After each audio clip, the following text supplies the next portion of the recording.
It is interesting that Okay, almost good. all our neighbors There we have go. one. Good evening, and welcome to the Sherborn Board of Selectmen meeting of March 13th. I understand our live feed is not working, but we're being filmed, so that's good. We'll try and look our best for the cameras.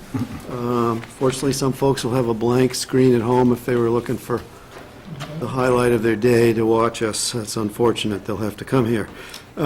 So as usual, we'll have David, if you could, please read the agenda. Thank you, Mr. Chair. First, we'll vote to approve or amend the agenda and add topics not reasonably anticipated by the chair 48 hours in advance. Then we'll have a public comment period, and then Pete Hoagland, Town Treasurer, will be here for an internal borrowing.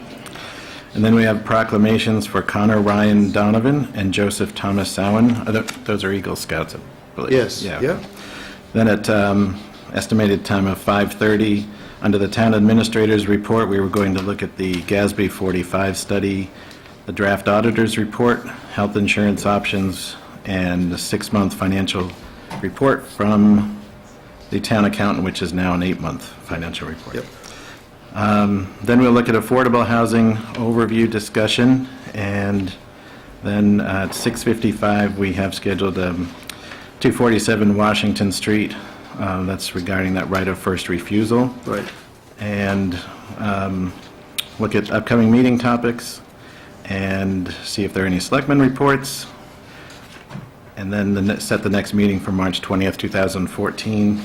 And then there's an executive session regarding the cell tower. Great. And we might find some of these times, the conversations can get lengthy, but I'm going to try to accelerate some of these times just to be able to get us to executive session, ideally at 7:15 if we can. I understand Selectman Jaimo has to leave at 7. So we'll do our best, but we'll still devote the proper attention. So with that, are there any amendments to the agenda, gentlemen, that either of you have? Are you going to tell Mike about the good things we're going to do after he leaves? Yeah.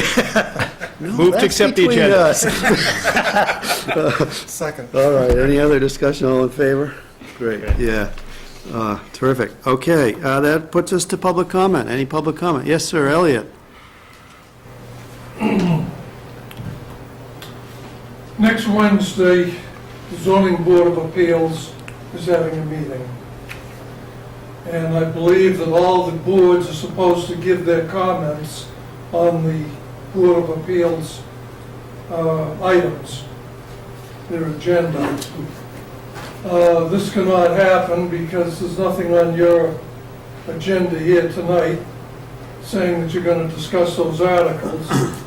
And I said this to the planning board last night.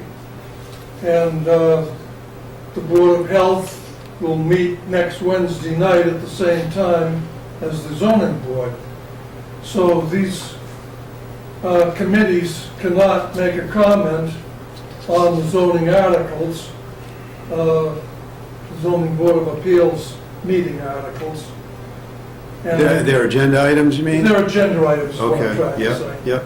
And so I say that's going to be an illegal meeting because they'll have to postpone that meeting for another time until these various boards can comment, make their comments to the Zoning Board of Appeals.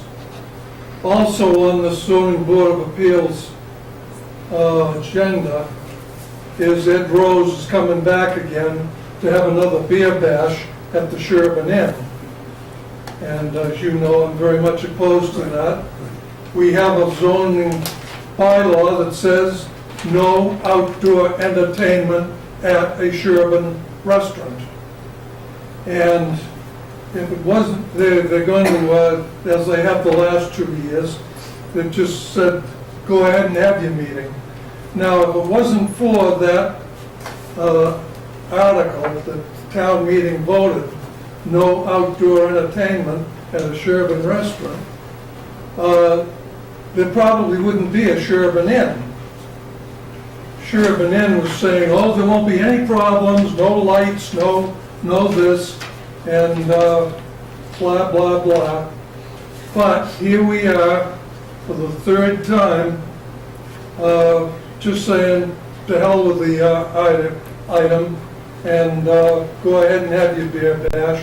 go ahead and have your outdoor entertainment, and go ahead and have more than 130 people at your parties at the Sherborn Inn. And I think this is just outrageous. And as I say, if it wasn't for this no outdoor entertainment provision, which is a town bylaw, there probably wouldn't be a Sherborn Inn.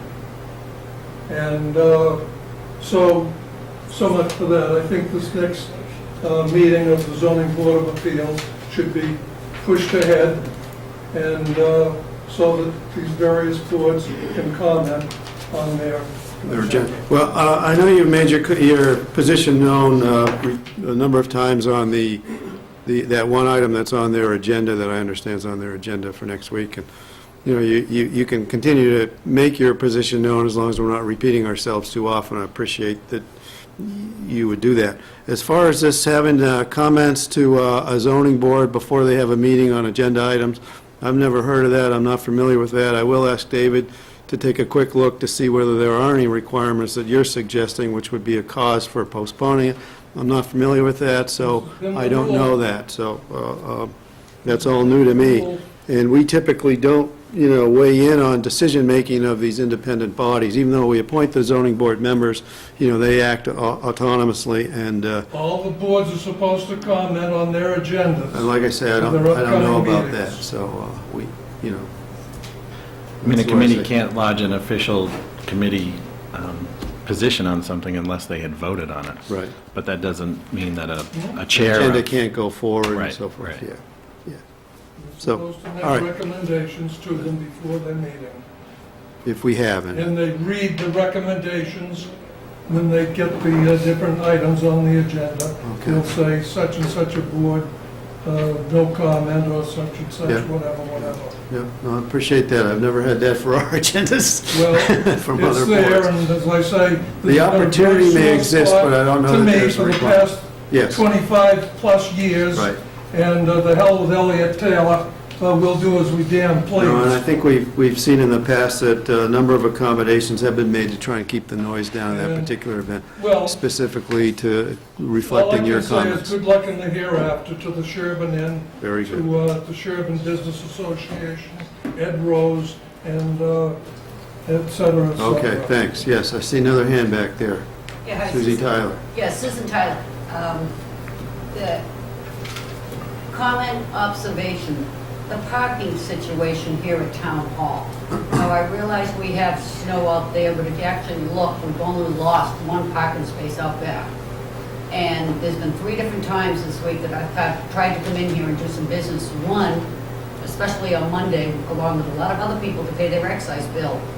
There's not a parking spot to be had. And I know that function space and meeting space for outside groups is very limited in town. But I would like to see if there's a way where outside groups coming in for book club or what have you, if they can be done a little bit later than some of the business office hours downstairs. Some of them close at 12 o'clock, 1 o'clock. And yet you'll have a book meeting or a lifetime learning or something like that here at 10 in the morning, when a lot of people, contractors, permitting people are trying to get here and park. Okay, thanks for that. That's Thank something you. to put into consideration. Yeah, something that you could think about is just maybe 2 spaces right in front of the building that's like 15-minute parking only, or something I like think that. that's a good idea. Yeah, good. Something to Thank you. consider. Thank you. This parking lot's very dark at night. I was walking around here last night after dark, and it's pretty dark. It's outrageous is what it is. Outrageous. Okay, great. Any other comments? Thanks. Well, then we'll move on to Pete Hoagland, Town Treasurer, internal borrowing. It's pretty straightforward. Pete, anything you want Tell us. The elderly housing, they're continuing to renovate apartments. to... So we're still within, it was a $500,000 approved level of borrowing. We're up to 320 with this one, right? And just one stupid question, Pete, was we used the numbers, I know you had helped us figure out that the numbers were free cash, less activity and so forth. Now that we have a new free cash number, should we be using that number in this? I used the haven't got the blue free cash. If it doesn't become very... It doesn't, it's not material, I understand, but technically, if we could, we probably should. I'm just looking at it here. Right? Because we have the I number. haven't received it yet, so that's... Okay. All right, so we're working on the old one. Very good. They All have right, it. so the motion is... But the town did receive it. Right, yeah. So should we reflect it or adjust this in Yeah, some the manner? town received I don't know if you know this, Department of Revenue did certify our free cash. We did get a letter from them. And you guys sit next to each other, you know, I think the DOR said we had issues with communication. So, Dave our town administrator will give the treasurer a copy of the certification so that you have it. She says I she... can get it. Okay. okay, but in the meantime, that won't impact our motion. And the motion that you tell us is requires the approval of an advance of funds in lieu of borrowing totaling $40,000 dated March 13, 2014 for funding of item 6 of Article 8 of the 2012 annual town meeting, the renovation of elderly housing apartments. So I'll take a motion, I'm making that motion that I just stated. I'll take a second for that. Okay, any other discussion? All in favor? So we sign this form, which next time will have updated, reflect updated free cash amounts. Okay. So that puts us 5 minutes ahead of schedule, and we get to one of the best parts of the evening. So I have two colleagues here with wonderful voices. I'm going to ask each one of them to read a proclamation. This is for Eagle Scouts, and each one will read them. I'll let you, Paul, as the senior executive here at the table, read the first one. But this is a very exciting event. There's going to be, before I'll just lead into it, there's going to be an Eagle Court of Honor held Sunday, March 30th, 2014 at 3 p.m. at the Pilgrim Church. And it's quite an event where they describe what the young men have done here to earn their Eagle Scout Award. Some of the other scouts are there. We often have folks from, representatives of government. Paul generally speaks because he's been active in establishing this Eagle Court of Honor event at the Pilgrim Church. And I sit in the cheap seats, and I really find it's a wonderful thing to see young men from our community who have achieved, worked very hard to get to this level of achievement. So with that said, Paul, there's one proclamation, and Mike, you've got the second one. I think these are the same proclamation, just with the names different. So if Michael wants to read both of them, that's fine with me. We're going to read each of them? Is that, I mean... Well, they are the same, it's just one for each. I just want to give you equal opportunity. Yeah, we'll just see who does it better. Paul, There you go, first. that's how we'll do it. Well, that's not fair. He'll Let's go take- after me so he can pick up my mistakes and learn how to do it. That's the way it goes, Paul. All right, Commonwealth of Massachusetts, Town of Sherborn, a proclamation. Whereas Connor Ryan Donovan has earned the rank of Eagle Scout, and whereas this accomplishment symbolizes his creative examples of service, strong leadership, and organizational skills which have made a difference in our community. And whereas Connor has demonstrated his ability to set a goal and exhibited a personal desire and tenacity to follow through successfully, now therefore we, the Selectmen of the Town of Sherborn, on behalf of all its citizens, extend their congratulations and best wishes on this occasion of the Eagle Scouts Award ceremony. In witness whereof we have caused the seal of the town to be affixed to this proclamation on the 13th day of March in the year 2014. Board of Selectmen, Peter Caruso, Paul Durensis, and Michael Giamma. Excellent. Okay. Go ahead, read yours and we'll sign. Will A you? proclamation, whereas Joseph Thomas Salwin has earned the rank of Eagle Scout, and whereas this accomplishment symbolizes his creative examples of service, strong leadership, and organizational skills which have made a difference in our community, and whereas Joseph has demonstrated his ability to set a goal and exhibited a personal desire and tenacity to follow through successfully, Now therefore, we, the Selectmen of the Town of Sherborn, on behalf of all its citizens, extend their congratulations and best wishes on this occasion of the Eagle Scouts Awards Ceremony. In witness whereof, we have caused the seal of this town to be affixed to this proclamation on this 13th day of March in the year 2014. Board of Selectmen, Peter Caruso, Chairman, Paul Ardurensis, Vice Chairman, Michael Jarmo, Clerk. Excellent.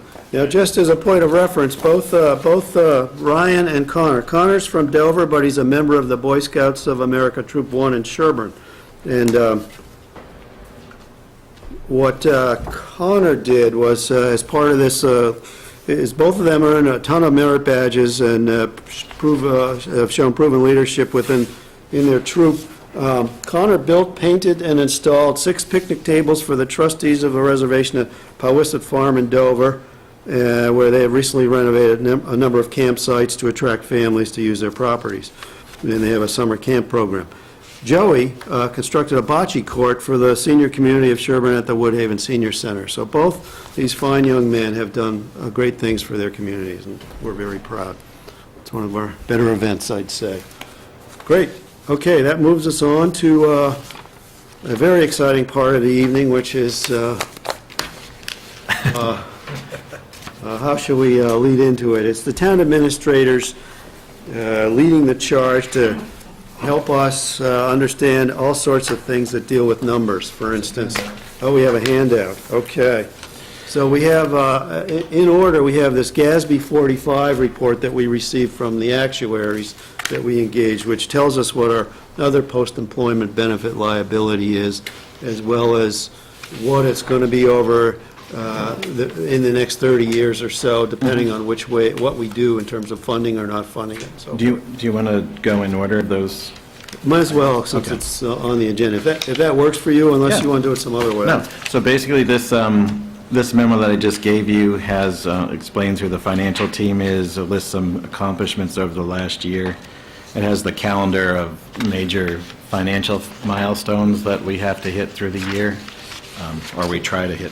And then there are a few other planned projects that I mentioned in the memo.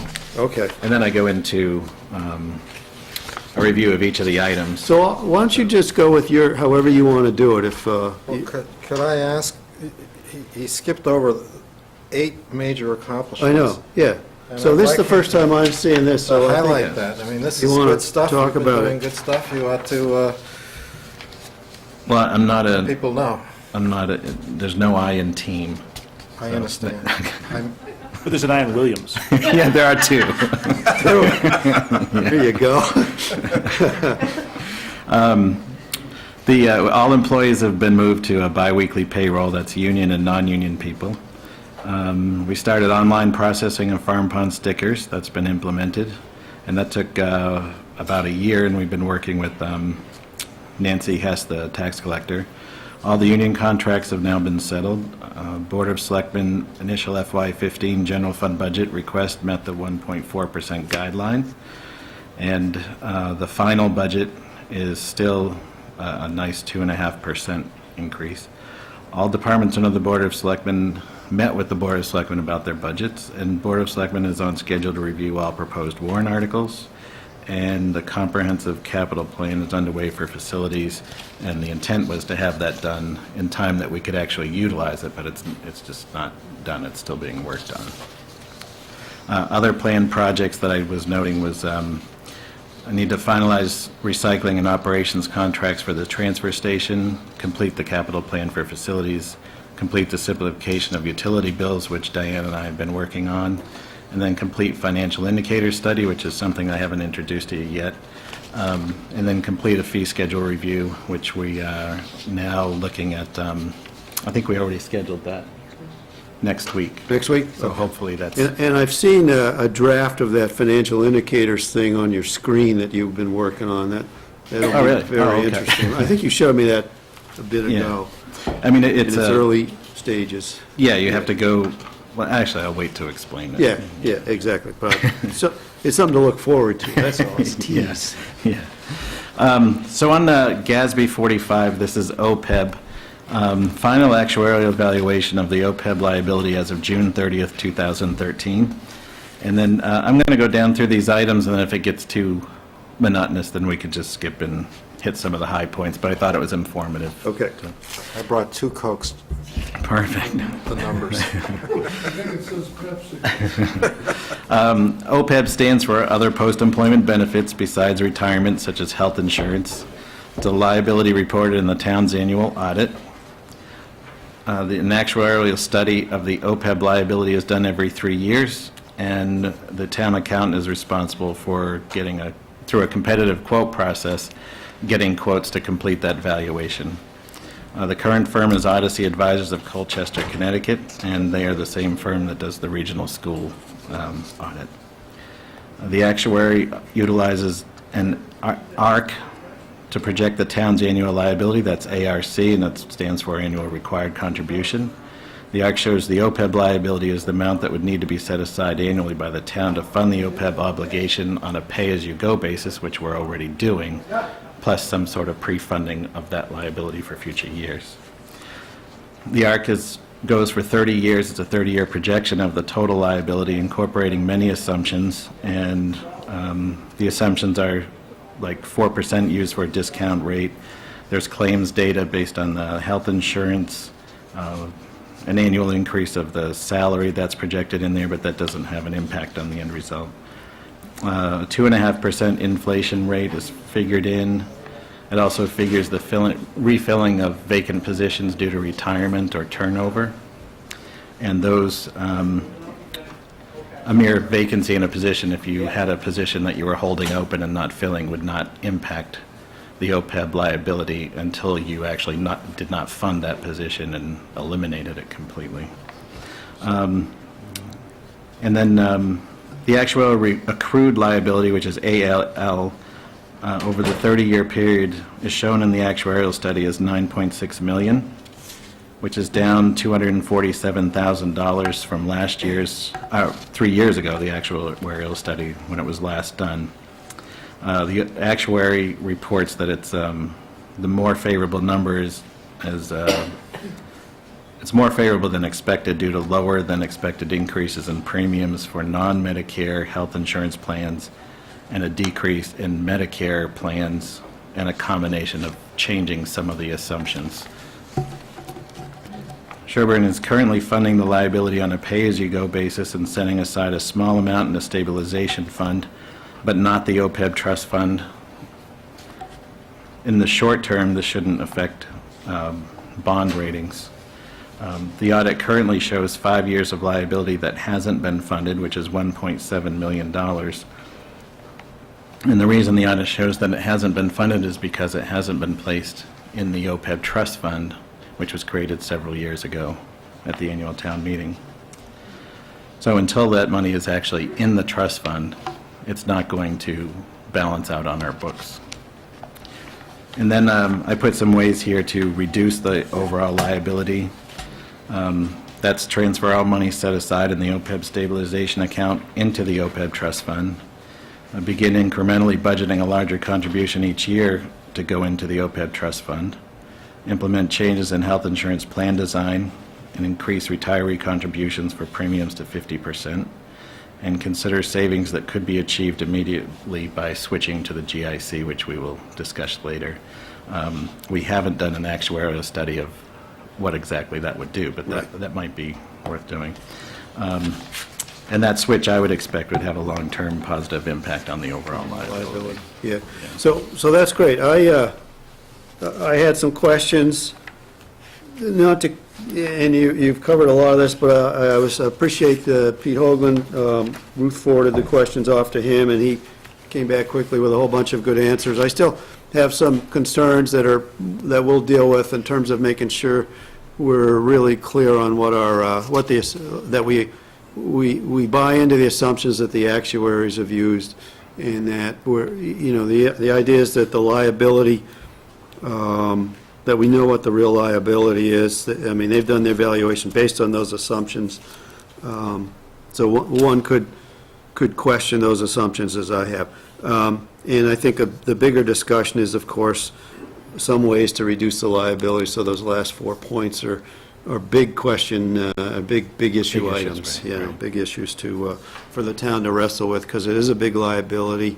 And all we're talking about when we're talking about this is just the town's portion. We're not talking about the town's portion of the region's liability. That's carried at the region. And, but it does cause us to have the discussion. I know advisory is going to be doing their public hearing a week from Saturday. On there, they have an appropriation of $100,000 for funding. They're also discussing moving money from the stabilization, the OPEB stabilization fund, which has $400,000 or $500,000 or maybe more in there. $400,000, right? Isn't it? $500,000 now, that's right. And whether some or all of that, some portion of that, or what portion of that might be moved into the trust fund that was created that hasn't been utilized yet, and also the appropriation going into that, and whether the amount of appropriation might better be reflected with one of the schedules that the actuary provides to make the liability go down to zero over 30 years as opposed to going to 35 million over 30 years if we continue on the way we're doing it. So those are all big, scary things. You know, most people would argue this would be great to prop up a tippy table, this report, but it really is very important. It does deal with huge liabilities of the town. Could I add one thing here? Of the four things that you have down here as ways to reduce liability, I've mentioned before that there is a fifth. We are working at the state level to reduce the overall OPEBs by 30% for everybody. That's based on House Bill 59. It's still under negotiations. The 351 cities and towns have not agreed to the House Bill 59, but the unions have. It reduces OPEB liability by changing retirement dates to a later date. It also puts in longer periods of time for people to have to be employed before they get benefits, and a whole variety of improvements to the system, which again will have the effect of reducing OPEB liability by about 30%. So if our liability is 9.6, then we'd be looking at about 3 million. 6.1. 6.1? Thought you said 9.6. It's 9, but if you reduce 30%. Oh, yeah. It'll go down to 6, Yeah, yeah. I was Yeah. looking at what the reduction, you're looking at what the balance was. Yeah. So, to That's some fun- extent, That's selectman math, Pete. You know, Pete's back there. He's trying to. That's selectman's math, okay? so there is a school of thought that says that before you press too hard on funding OPEB right now, you might wait to see what sorts out on the state level. Now, Paul, will that have to be done by the House and the State Senate? Yes. Well, it's interesting, because when you think about it, they'd be voting, acting not necessarily in their best interests if they voted for these changes that you're talking about. So I guess I'll be a believer when I see it. And I do know that one of our, I think our vice chair of advisory queried our Representative Linsky about it, and he was clearly not in support of these changes at this stage, nor did he, and I think he indicated that the speaker was also not in favor. But I mean, I hope. It's under negotiation, Yeah. because the 351 think it's not enough. Yeah, Part of the problem is that most of the benefits, the 30%, are in the later years and not in the upfront years. And to make the deal work with the unions, there actually are increased benefits being offered to offset. trade-off, yeah. As a trade-off for these changes in retirement dates and so on. The increased benefits, for example, include better benefits for spouses of retirees. So they're actually adding billions of dollars while they're subtracting billions of dollars, but the net is 30%. But the 351 aren't supporting it and are asking people like Linsky not to support it, I see. while the unions have signed on to it, and so the governor is pushing strong to adopt it. So it's a discussion that hasn't gotten to completion. It's in Yeah. process. Yeah. There's a lot going on that. So we won't actually get to the point of agreement until later in the process.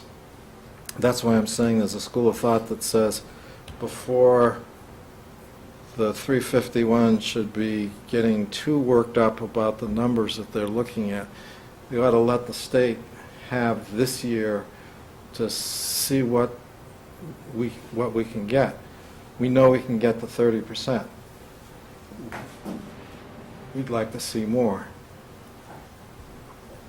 Yeah, This is I likely mean, to happen. yeah, Something is going to happen. Right, The right. question is the pieces aren't yet together. Yeah, to the extent, I mean, I'd be curious to hear what our treasurer says, but to the extent, not to put you on the spot, Pete, but to the extent we do put money into the trust fund, the amounts that we have available to put in either through the appropriation in the current year's budget or what's in the stabilization fund is just a small portion of, it barely covers it's a fraction of the liability that's out there. So even to the extent that the state makes 30% somehow go away, we're still, it's better, it's put better, it may be considered to be in a better spot in the trust fund than continuing to be just sitting idle in a stabilization fund.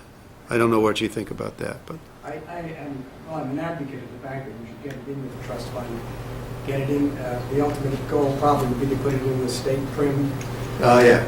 Can't get the higher yields, which we can't get at this level. In the stabilization fund, yeah. Well, certainly in terms of what we have set aside, I'm basically an advocate that it still makes sense to put something into it to begin to reduce that liability in the future.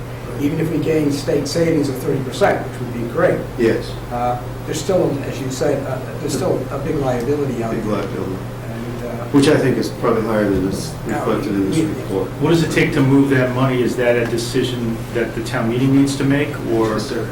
Yeah, so there are three articles about in that. terms of appropriation, yes, because it has to be taken out of the That's what I'm stabilization, wondering, out of okay. the stabilization and/or appropriated in the budget.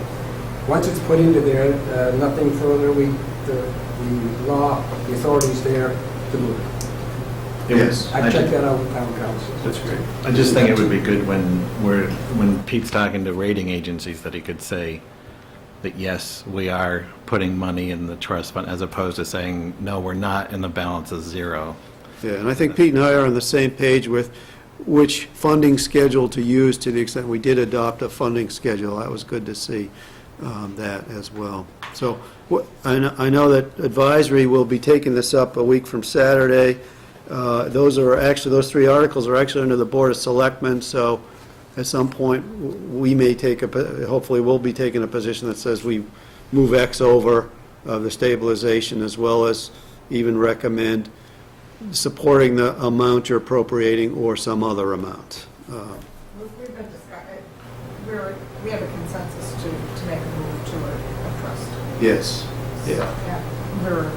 You're working on the amount, the We're working magnitude on the of amount what's. where, we have, in order to make it work, it has to be 250,000. That's the minimum. I see. And Okay. so we're.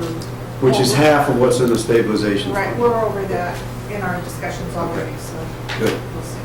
Good. There's a little bit of gestation going on. Yes, sir. The Pete. only other thing I'd add in terms of what you brought up, Paul, the 30% savings, which as I said would be great, we're not really putting an excessive amount into the trust fund anyhow.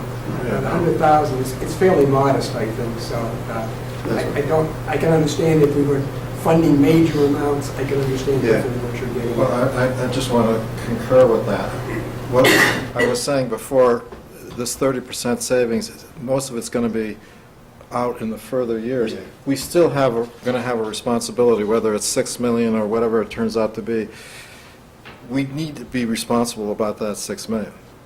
Yeah. And so I completely support the funding of $100,000 that Yeah. we've done, if not more. If not more, yes, yeah, yeah. All right, well, that's good. You mentioned that the town, there's nothing in there for the regional, That's correct. yeah. Is that common with other regionals? Do we know Well, that? I don't know what other regions Yeah. do, and we'll talk a little bit more about the region next year, won't we? But I know the region, it's kind of a, I don't know, I call it a catch-22. They're not doing anything, appropriating any amounts, they're not setting anything aside for their OPEB liabilities, and I think they then say it's up to the towns, or I'm not sure, I don't follow that. And Mary Wolf, Chair of Advisories here, you sat in on some of those conversations, I guess. At a regional school committee meeting, they had their actuaries there, and the question came up of the region funding OPEB liabilities, and the reaction of the actuaries was that since the region has no income stream, they have no sort of means to fund, and they can only do it by assessment to the towns, and so it basically goes back to the town, and it's up to the towns to... Well, so it sounds like it's an effort to push them to do it, and include it in their budget to the extent that can be, because, arguably, if you follow this funding schedule, it's somewhere short of $200,000 a year to truly make the liability go away, which may someday be a lower liability if things happen as Paul's describing. If you factor in the region's portion, it's another $250,000 to Sherborn to cover their nut. So it's a big nut. Bob? We put it in the stabilization sort of as a hedge, right? That Well, somehow it would turn out that... putting money aside and Yeah. have it someplace, and it allowed for also the conversation about this topic, yes. Do the rating agencies, Moody's and S&P, recognize that as, for retirement benefits? Because I sent an email around, I hope to you guys, about Chicago got downgraded because they weren't recognizing or funding their OPEBs. And I would assume that that's a risk that we all run. Yeah, I don't know about Like I said Moody's. a while ago, that there's not much short-term risk right now. But because it's pretty common that most communities don't have big balances or aren't completely funding it. Right. But over the longer that goes and people start funding it, then you want to be doing something too, or you would stand out that you're not funding. But Yeah, and I got to believe they're still trying to, the rating folks are trying to figure out what it all means still. right now, they would look at Sherborn's reserves, and the OPEB stabilization money would be part of that reserves. But they would also know that you're not putting anything away for the... But that also Yeah. brings up a good point, that Sherborn is not alone. This problem, the state has a huge problem, Commonwealth of Massachusetts. That's why the legislature is going to vote for it. Cities and towns, not just in Massachusetts, but across the nation, have this problem, because these are national standards that the SCATSB that we're following are nationwide. So your reference to a different state and a different city shows you that we're all grappling with this. And so the rating agencies have got to look at little Sherborn as 1 out of 351 in Massachusetts, but 1 out of thousands, tens of thousands of municipalities, all of whom have the same problem. So it's not likely that they're going to suddenly focus on Sherborn and say, wow, we have our money in one account rather than another account. That, I don't see that as being a big deal right now. Yeah, I mean, from my personal perspective, I'm less concerned about the rating agencies, more concerned about we're incurring the cost today, and it's for our employees, we've made these promises, and to the extent we don't do anything, the more we put it off to future taxpayers paying for what services we're enjoying today. So We're paying now for people putting it off in the that's past. correct, and so you could So why say, do that? why double it up, right? Yeah, I mean, I hear that argument, yeah. One thing that some corporations have done, and I don't know that it would be a way of equalizing the future with the present, but you may remember General Motors borrowed billions of dollars to fund their pensions. And That would take another actuarial study, because that is something you could kick around as you could borrow against that liability, Right. bond a short-term piece of it, and see if you can play catch-up. I think Wellesley had I think it was a tax assessment that they had passed that was on top of their regular tax bill that went specifically towards OPEB. So there are other things that you could do. Yeah. Interest rates are low. Right. All right, good. I believe it was a mixed bag of results on the communities that have done that for the OPEB purposes, yeah. But it is conceivable, because I've seen these things, that if you borrow the money now and pay the interest, you so reduce your future obligations, and the rate of growth that they're putting in here, this references here to 4% of this and 2.5% of that. You look at the rate of growth, you actually will end up saving, Oh, over the long term, you definitely, yeah. a lot of money. All right, next topic, you think, David? Looks like you got a nice little write-up here on that. Next topic is the audit. And I went through step by step the purpose of the audit, what the audit's based on, but we'll skim down towards the bottom of the page and just discuss what, you have the financial statements that are part of the audit, and then you also have the management letter. So in the management letter, the auditors point out material weakness, significant deficiency, which is a lower level, and then they have other matters that they point out for the town to work on. And Well, we don't have the draft of the management letter yet, do we? no, because there are two items that Ruth and I have been going back and forth No, with the I'm auditors just on. try to miss Yeah. something. Okay. No, and once we're okay with that, then we'll distribute it to you, and then we Sure. can work on the response, because you have to respond to each of those. I see.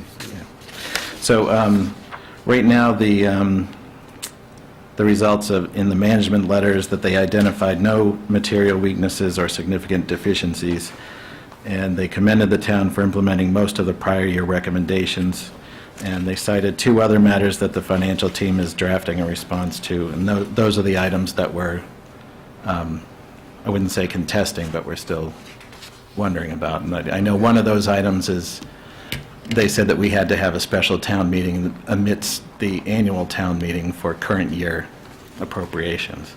So we tried to For put... the supplemental stuff? Right, right. Really? So we had to, we met with Department of Revenue, told them that they need to give us something in writing so that we can respond to the I see. auditors that this is either what we should be doing or what we shouldn't be doing. It's a mistake of law. And they won't put anything in writing, Department of Revenue, for... It's an error of law. You can do a special town meeting within an annual, as long as Yeah. you identify what you're doing. But Yeah. they're suggesting we have So to deal with supplementals or something? Right, so the auditors have that as part of the management letter, but, Yeah. you know, we don't think it should be in there because we press Department of Revenue and they won't put it in writing that that's the way it needs to be, so it shouldn't be it shouldn't be part of our management. That's not summarized in your letter? No, no. But the auditors are the ones who are making an error of law, but they're not lawyers.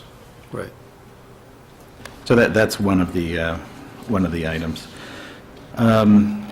They identified two other matters for the coming year that I thought was interesting, and it's something I had started working on after I got here, is looking at the payroll documentation.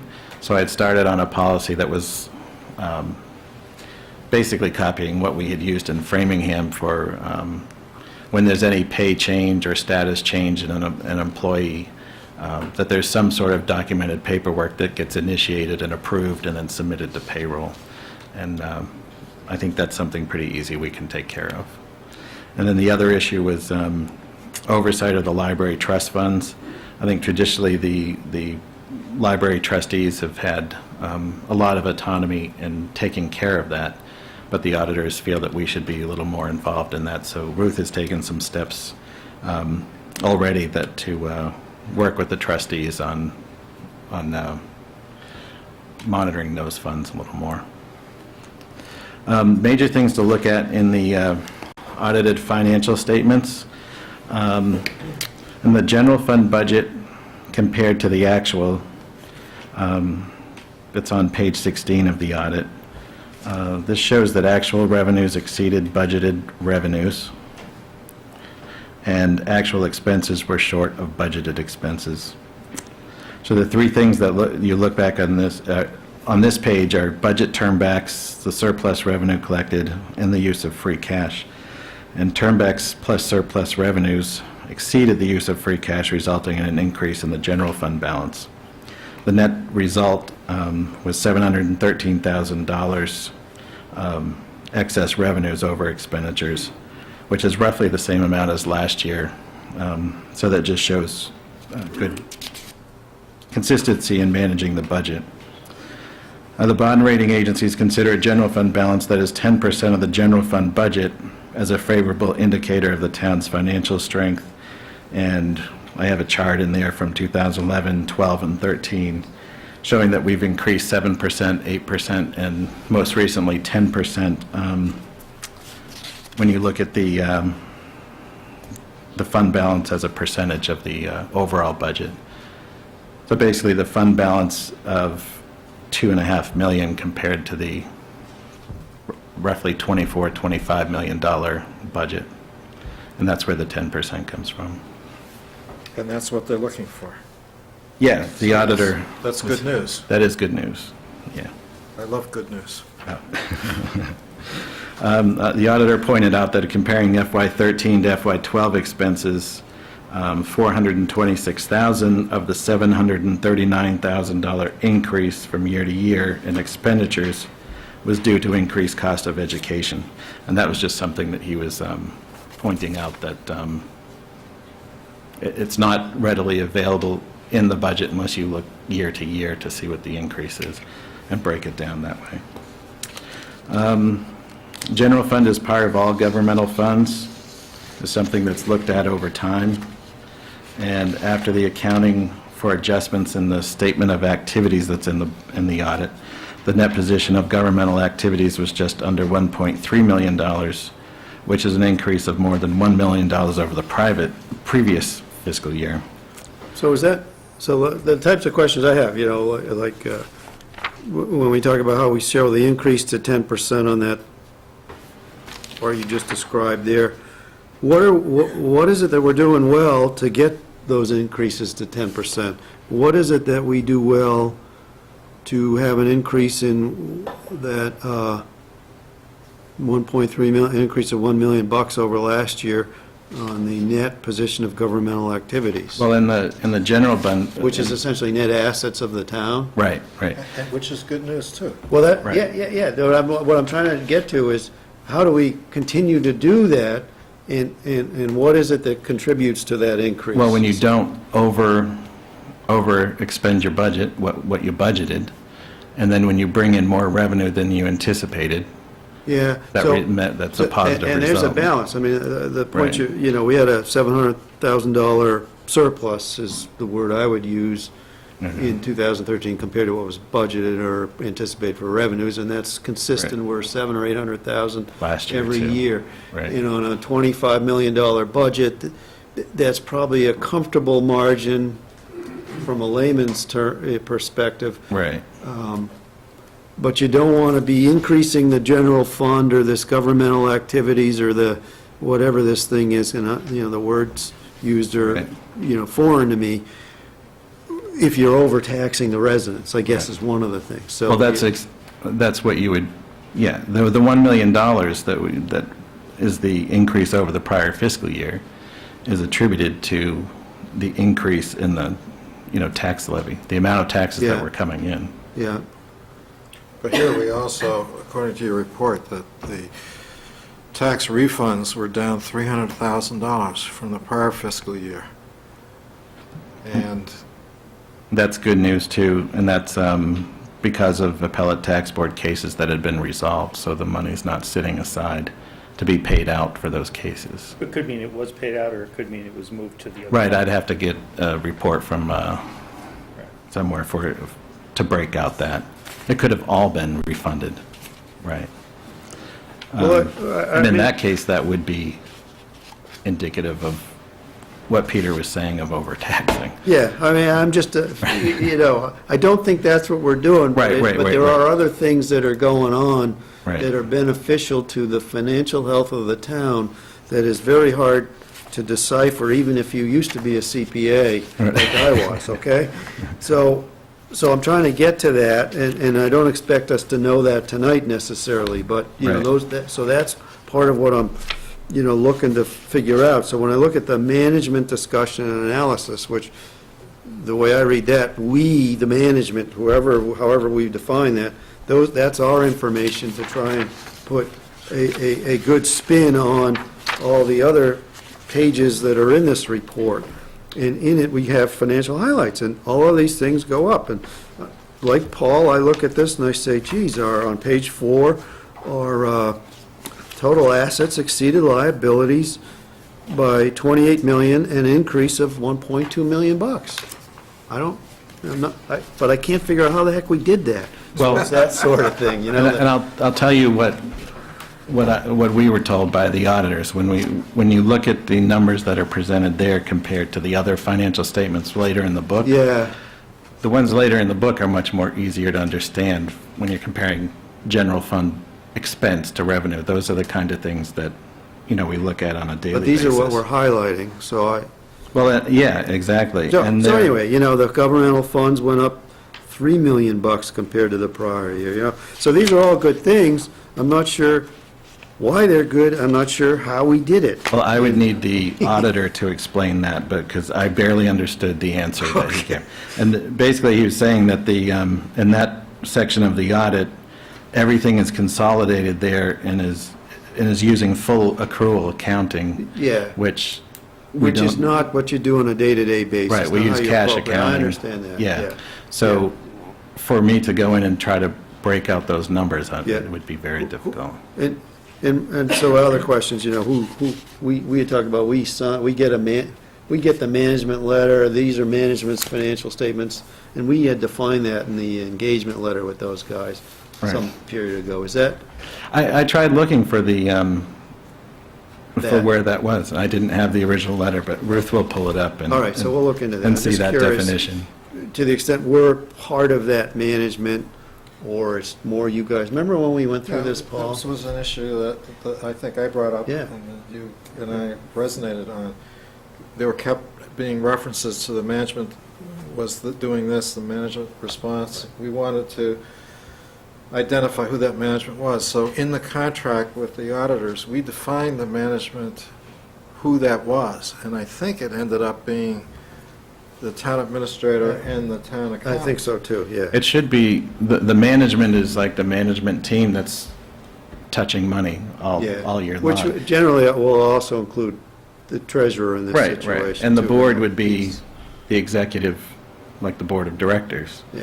And they would be All right. looking at it from a higher level, affecting it with policy decisions as opposed to day-to-day management of the money. So you saw my points about, and I've raised it at least once, and I think 2 years. This would be I think this is my 3rd year.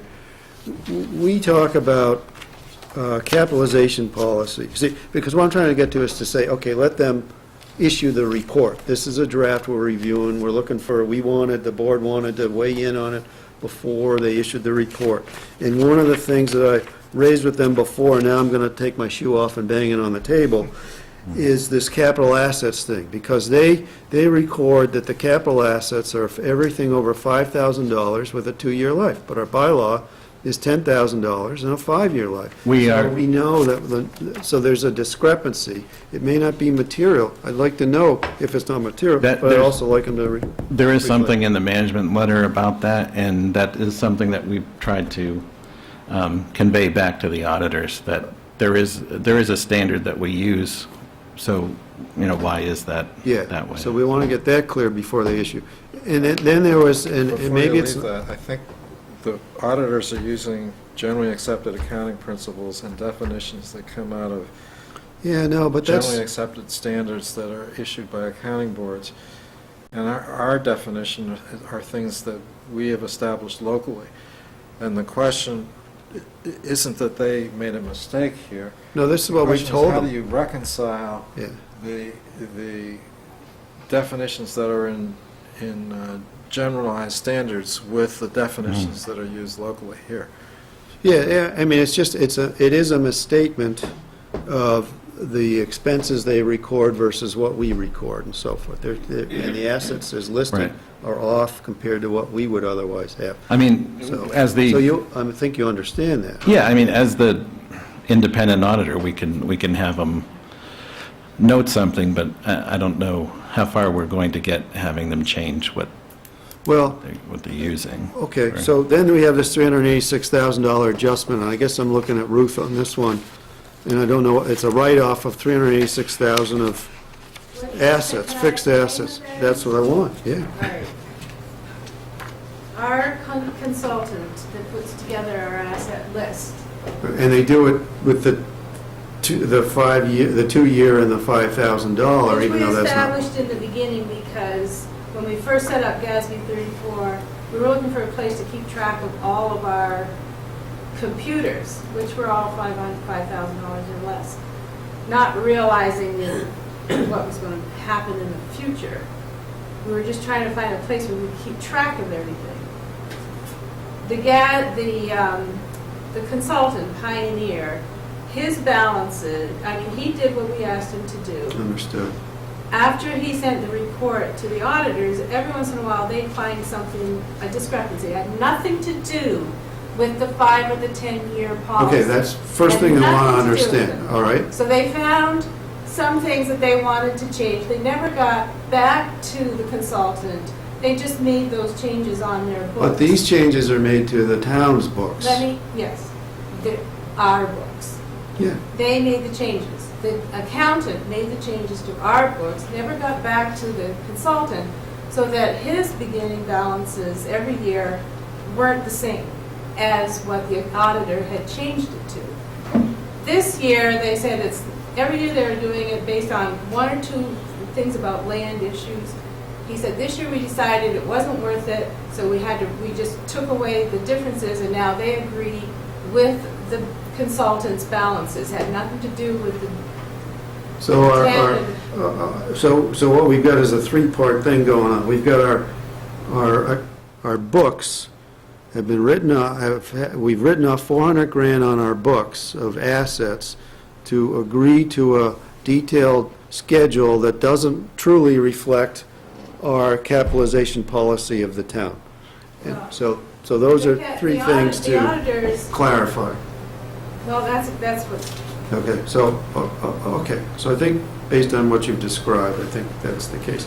The other thing that I think is even more important, if you read this, and I'll bang my shoe on the table on that as well, you would know that we have a 45% obligation for a regional school system in this set of financials. Sherborn stands alone.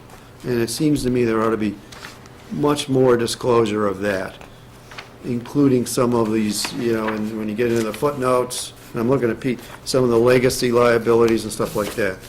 So those are my major points that I'd be disappointed if we don't get some more of that in there.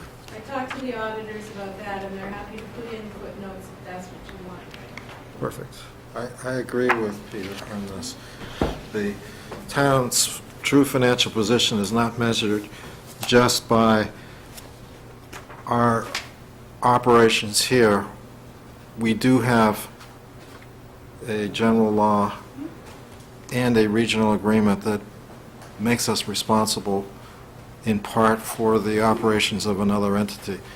And where there are affiliations between entities with potential financial liabilities, I think just speaking as a lawyer, not as an accountant, I think for purposes of public disclosure, that interrelationship between the 2 governmental entities needs to be stated. The rating agencies look at that, and I think it is stated in the official statement, the way that Yes. they present it, but it's When we not get a in bond the offering, audit. it's Right, in right. there, yeah. But it should be, it Yeah. really should be there. So that's good that they're cool with that. I think we're going to have to continue to wrestle with this capitalization thing. Well, You Peter, can as either far convince as far me as that otherwise. capital policy goes, I mean, if the purpose of having this audit is to get out in the market and have others know, and be able to look at our position and compare it to maybe other places they might want to put their money. Wouldn't we want to have the same standards that everybody else uses, the generally accepted standards, rather than If our those are the same standards, specialized? I don't know that. Well, The the point rating, is that if we were capitalized, so if we were to use that policy, the items that we are including in budgets right now, take for example, the police cruiser. Mhm. That's included in the operating budget to the tune of $40,000 because it has less than a 5-year life. If we adopted what the auditors say we currently follow, it would be a capital item. It would not be in the operating budget. Likewise, when we buy a computer that costs us, or software that's $7,000 in a department, that's in the operating budget. But the policy as stated here says we should be capitalizing it. So the expenses we've recorded over the years has expended, put as expense many of these smaller items, yet they're somehow adding them back as assets. Can't that be Follow this fixed? I kind of agree with Michael. Can't that be fixed with a footnote so that the statements are prepared with generally accepted financial standards, but put a footnote to the financial statement saying that the town actually uses a different, It's already in the audit, what we were using. And we don't, I talked to the auditors, we're actually looking at SoftWrite to go on do our own asset reporting Yeah. as we go with a new program. Once we do that, we'll set it up with the 10,000 policy that you want to establish. So going No, forward. I mean, that's from the town bylaws, so it As seems we far ought to as- conform to Well, that. it's a bylaw for the capital budget committee, it's not really a capital budget bylaw. I mean, Pete and But if you I, kept your books we've that dis- way, if we've you discussed appropriated this. it, it should be consistent between Yeah. Right. whatever that reference is. yeah, whatever, Yeah. what So we're going doing. forward, that's what's going to happen. good. There's no reason for us to go backward, because it's not a lot of money. Well, that's what I don't know, is what It's not the amount is. significant. And the auditor said it was insignificant compared to And other that's, things. that's good, it's not going to prevent So that it's- from issuing. Okay. I have some notes in there, Mike, about the rating agencies and what they use for comparison between municipalities that I didn't go into, but Yeah, you've got a good write-up here, we can read this at our leisure. Okay, good. All right, any other audit thoughts? So I think if they can, so if they're going to, I'm okay with them issuing once they substantiate that we're not dealing with a material amount, maybe they put something in there, and that they also address the regional relationship, including consider some disclosure in parentheses or otherwise of things like OPEB balances over there and pension balances over there. And I also look forward to when they come in, them talking about that upcoming fiscal 15 change to record or reflect the pension liability of $8 million or whatever it is, including our portion of the regions piece. before we leave the subject, for our listeners who might be trying to follow all these numbers, I think the view from 10,000 feet up looking down is that the town has strengthened, has improved its financial position in many different respects that are outlined in this report, that the town is in better shape today than it was at the end of last year. And it's all because of the selectmen that are sitting in front of us. because of Peter. There you go. Yeah, right. David. Really, I think it was Diane. Diane had a lot We're to in do good with it. shape, why we want to change it. That's right, there you go. and Elliot. Yeah, all right. Good. What else do we have next? Pete Hoagland, the treasurer, did an analysis that you've been requesting for quite some time, and we had gone back and forth trying to understand like different assumptions that you would make, and then he just recently updated it with the the health insurance premiums that just came out. So this is the most recent. No, he's shaking his head no. Oh, it's not the. So it's last year's premium or this current fiscal year premium level? I did that back on March 1st. The West Suburban made their rate changes, but the GIC had not. Oh, okay. I do have a subsequent analysis. Okay, so it incorporates the West Suburban rates. That analysis that you were given was given the fiscal year 14 rates for GIC and West Suburban. Okay. So not the increase for Sorry, it next only year. gets a little worse. Yeah. How do you mean worse? Did he mean that it showed, Pete? When you say worse, are you referring to that it shows a greater The gap savings? widens some. Yeah, right, okay. So I just made some notes here, and then you'll probably have some questions for Pete on the individual pages.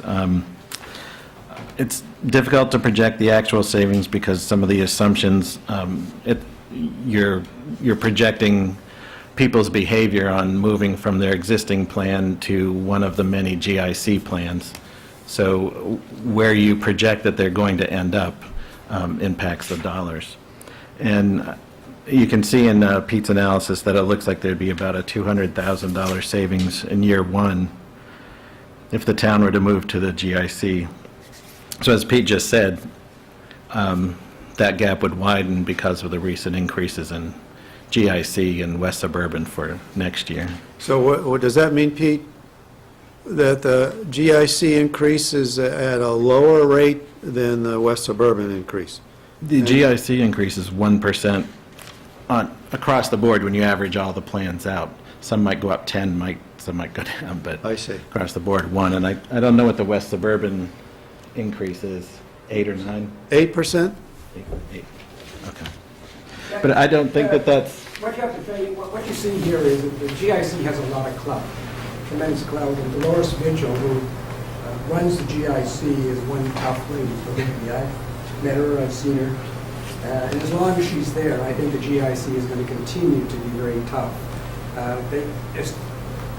She's even had situations in which some of the health providers have refused to provide quotes. There's a different configuration of plans in the GIC than what currently West Suburban has. At the last West Suburban meeting, when we were setting our health rates, we had significant discussion over this gap, which is affecting all the cities and towns in the Commonwealth of Massachusetts. Currently, there are only about 39 cities and towns in the GIC out of about 351. And I think those discussions are going to be taking place all over the state at this particular point. There are several things that happen when you join the GIC. You do give up a certain amount of control, for better or for worse. The GIC has the advantage that they do not have to bargain. That's an advantage that cities and towns do not have. So they can, at will, make benefit changes within the plans. They have done so. They have done so in the middle of a benefit year. They can implement a deductible. They can do anything, all the things that we technically can't do. So yes, there's no question we probably reached this point where everybody, as with other cities and towns are going to do, take a hard look at the GIC. How did we get to the point where we've got so many different plan options available and so many different contribution amounts available? I mean, is that just something that's evolved over time? It just seems, from a sort of a private sector standpoint, this is a very generous and open-ended benefit. The plans that we have, when we joined this GIC, the West Suburban Health Group about 10 years ago, we were one of the beginning groups. Because you were bringing 16 different towns together and they had different plans, it was an easier option to say, okay, that West Suburban Health will offer plans from, and it was 4 providers. We've got all the major 4 providers. And that's kind of been the route that West Suburban has had. There have been some changes done, and we talked about rate savers, there's also what we call benchmark funds. We've made some structural changes in the plans themselves as we develop further. GIC just happens to have a different set of plans. There's some that are common. They do not have any Blue Cross plans. They have Harvard Pilgrim have plans, which we have, which represent the majority of our Sherborns and actually West Suburban's employees, members. They have Fallon, and they have some other ones that none of us have. So that's been how it's evolved over the years. As far as our rates are concerned, it was pretty much dictated by state law, as we originally had the insurance-type plans, back the major medical-type plans. And then when HMOs came into being, at first the state law said you must contribute an equal amount. And then they locked that in at one point. And our rates are essentially what got locked in, I need to think, 15 or 20 years ago. We just have not negotiated those rates since then. The only exception to that is the school back in 1998, I think it was, or 1996. They bargained with their units and grandfathered their existing employees to whatever rates were in effect then, and changed the structure so that any new employee in the school was a 70-30 split. So that's why we have such a complicated structure at the moment. I know that at one point the Board of Selectmen considered doing that same thing, grandfathering and moving to the 30-70, but it never came to be. Interestingly enough, the school is probably almost close to 90% 30-70. So the 79 and the 72 are the legacies from, they locked it. The 79% individual, Yes. 72% family, those are the legacy numbers from when they locked in. When the law Got structure. it. No, that's a great explanation, thank you. We just haven't modified that. Something that Pete put in his memo towards the end is the Section 19 and Section 21, 22, and 23 processes. And then he has in there the municipal health reform legislation of 2011 that really was a hammer that the legislature handed over to municipalities to be able to bring unions to the table to make changes, health plan changes. So I'd advise if we were going to make any move to the GIC, you'd want to read these You have to pages. know what's what there. Because yeah. that outlines the process, and we'd have to utilize town council to Right. work with us through that. Okay. Right.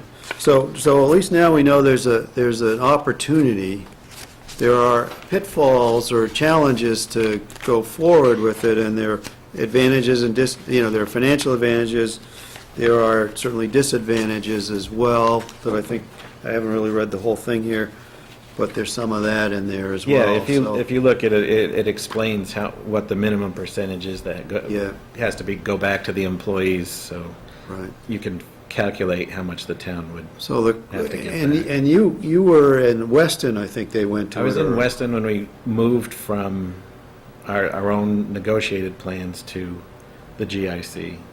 And then in Framingham, I was in, the primary insurance was Blue Cross Blue Shield, and I was recommending the GIC, but at the time I wasn't the finance person.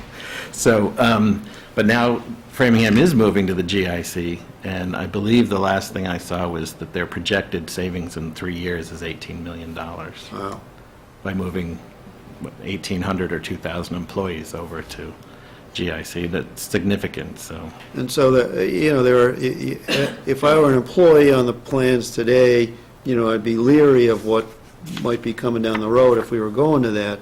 Right. But I think you have some anecdotal experience I have, of some of these changes, right? yeah, actually, just for kicks, my family position was much different back when I was in Weston. But I took the least attractive plan, the plan that would generate the most out-of-pocket savings for me. Uh-huh. So it's the one with the lowest premium, the one that had the least amount of benefits. And it was a company called Unicare, and I don't even know if they're still in business. I loved it. Yeah? That's why they're not still in business, maybe. I don't know. That's the thing, is they seemed to be somehow got in the GIC system, and I don't think they were a true insurance company. It just seemed like they were a claims processor. Yeah. Yeah. And They're called Unicare because they only did one thing each They year. took care of me. Yeah, so I have, many people are happy in the GIC. You could bring, in Weston, actually, it was driven mostly by the teachers' union who saw how much they could save. Because their premiums would go down, their portion of Right. the premium cost would go down. Right, and the teachers were a younger, healthier base, and they saw the savings that they could get. But that's why, when you said, employees would be leery, in fact, these reforms work both for the employee Right. and the employer because it saves everybody money and it improves healthcare. Right. Because you can get some pretty good policies. And now the policies are regulated on top of everything else by the Affordable Care Act that the Right. federal government has enacted. So things like pre-existing conditions and all of that are all being addressed. Can I go back and ask, this is, Well, could I just make one comment? But there's one other side to that, and that is one of the ways the GIC has managed to keep their premiums down, I'm thinking from the employee side now, is to increase deductibles Huh? and so forth, which falls on the employees. So there is a counterbalance in part to that. Right, no, I understand that. Yeah, but we're talking about- I'm not arguing pro and con, I'm just saying there is that other side. but when we're talking about deductibles, way back when there were these indemnity plans, which were beautiful plans, you can't find many of them today, and the deductibles were like $5. And how many private sector people get plans at $5? So when we're talking about increasing deductibles, we're talking about from $5 to $10, or maybe Well, $25. Those are the Those are co-pays. co-pays. Talking about the annual- And then the annual deductible, which still, in the private sector, most people are facing those, that's right. But the question I wanted to ask was this reference to gap, that both Pete Hoagland mentioned and Peter Caruso mentioned. What is this gap that we're talking about? You mentioned the word gap, that there was a The gap. gap between what Sherborn's current costs are versus what, if you were in the GIC plan, they might be. And as he said before, one of the difficulties here in planning this, and I had talked with the West Suburban consultant in terms of what companies have done, towns have done in making these comparisons, it's very difficult because there's a wide possibility. One of the things that you have to look at is that employees are very reluctant to move from one provider they know, trust, and love to a different provider. As we said, West Suburban has one set of plans, the GIC has a different set of plans, so to try to decide where people will go makes a big difference. In the fiscal year 14 one I did, I think the difference was if you took one set of assumptions, I gotta find it here, pardon me. Yes. You're gonna go, the difference might be $100,000 since you do, so that's the new one. Is that what you mean by gap?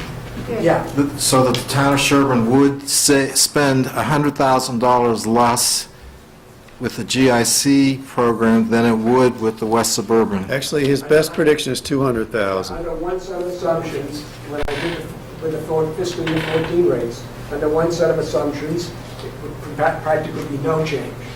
Under a bigger set of assumptions, meaning people went to cheaper plans, it might be $200,000, okay?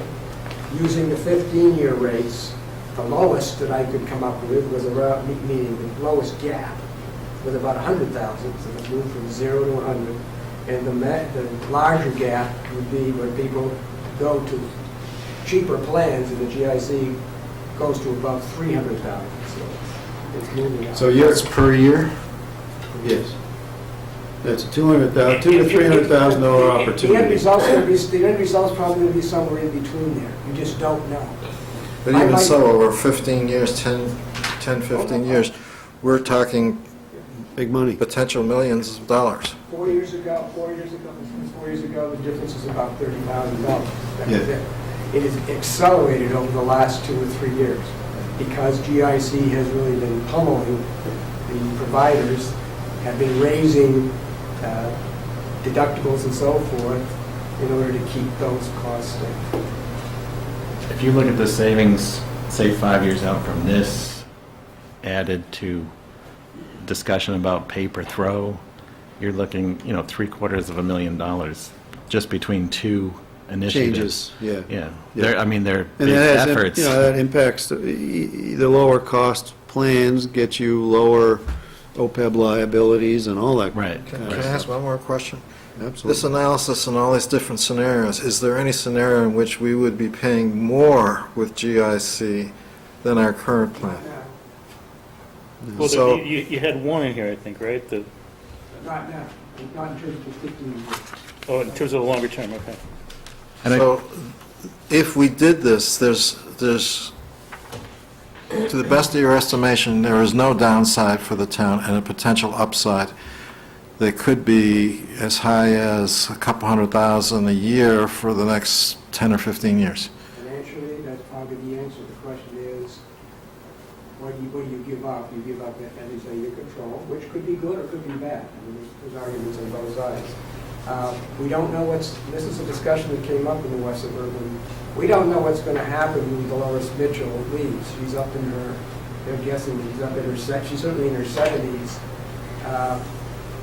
Whoever takes the reins of that may not be as aggressive, may not be as capable of doing what she did. This is brought up at that meeting.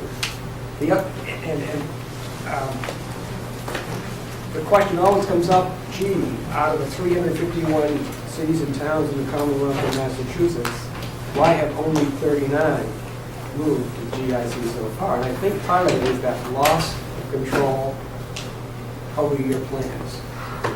Well, some of that was due to that 2011 legislation.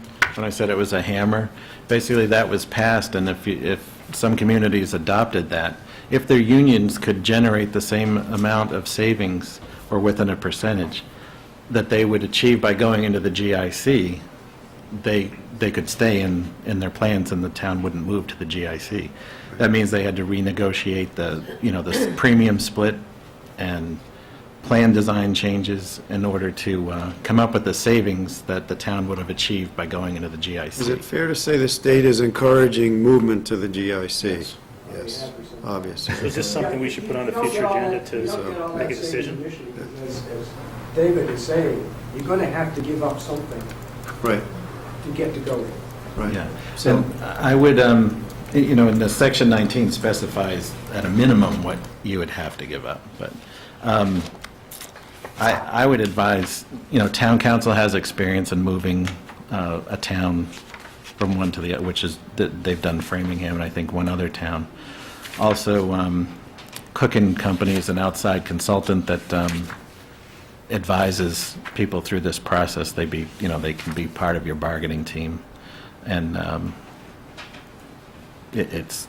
those are the two people that I would have on board. So this is a good introductory overview of the possibilities, which are very tantalizing from a town cost perspective. So as Mike suggests, we should, consider putting this on a future agenda to see where we might want to go with that. If we could these bring- possibilities. We could set on an agenda to bring town council in to explain those different sections on how to adopt them and what the process would be. But we also want to have employees here, and we also want to... Well, they'll be here. Well, before we make any decisions, I think part of that agenda item may be Right. how to then move forward, whether we establish a committee or something that would Right. include Right. folks and use the committee we have and so forth, You have right? to establish a committee. Okay. It's called a all in- PEC. It's all in section 21. It's all in that thing okay, great. Basically, you would move, 21, 22, and 3, just to not get off the stand here. What it Next is- time I'm going to have you go up here, Yeah, by I the know. way. What it does is allows the town to go one of two routes. Set up a negotiation process where you can negotiate a plan that is equivalent to GIC without going into the GIC. Understood. Or alternatively, go into the GIC. That's the route into the GIC. it also has the process, it has an out, that I think you're in there you have to commit to 3 years or 5 years, and then you have an opportunity to review and negotiate, and you can actually leave if you didn't, the union, you negotiate leaving with the union to return back to the similar plans that you had before. Good. So it's a pretty detailed process that, That statute he's referring to, if I can make a plug for my state organization. I was trying, Paul. Brought about by the Massachusetts Municipal Association. A lot of hard work, a lot of people put a lot of effort in Yeah. to make that law happen. So it's been on the books for 3 years, and I get monthly reports as to how the savings, and it's supposedly over $100 million of savings have occurred for municipalities since the adoption of this statute. So people are using the statute, some to join the GIC, some to get Better equivalents plans. or better plans. Yeah. And it is producing savings. Right. So it may make sense for us to take a hard look at it and see if it would benefit Sherborn. So Right, can I right. renew the request that we put this on a future agenda to discuss, and like David suggested, maybe have town council come in? Yep. It's good. All right. Okay. Okay, Ruth, we'll give you 7 minutes. You were all done. No. No, you got to talk about the 8 months or 7 months or whatever you've got here, 8 months.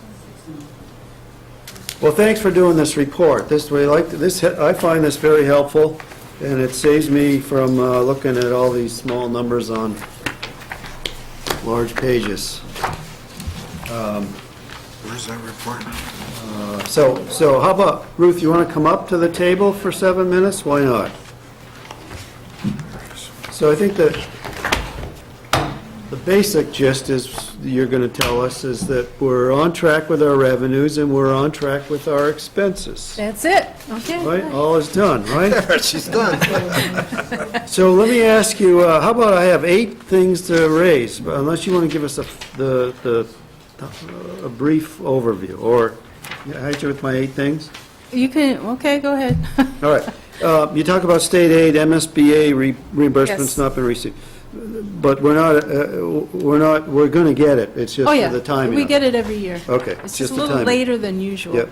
The motor vehicle excise tax is coming in lower than we projected and versus last year, so we have a slight exposure there. Is that a fair statement? Yes. To what we projected? Yep. Okay, so when we talked about our surplus of 700-something grand in that audit report, that line item will come in less than it might Well, have historically. it's hard to say. Hard to 'cause say. More All right. commitments are going to be mailed out. Yep.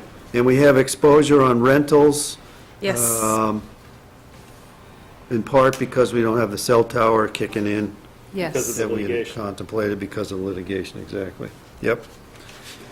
And on legal, we need to go for a reserve fund transfer of some amount. You're going to help us identify that amount, and we'll need to go to advisory before we can pay too many more bills. Is Right. that correct? Yeah, you have one more month maybe, Okay. and I need some guidance from your office as to what might, well, I know what the retainer is. That's like $4,600 a month. Oh, so what else is out there? But Yeah, what else is out there is Right. the question I have to ask. And So- then I need to know to the end of June, so we can do a supplemental funding at So we've town used meeting. up 55 grand of our annual budget of 65 grand. Yep.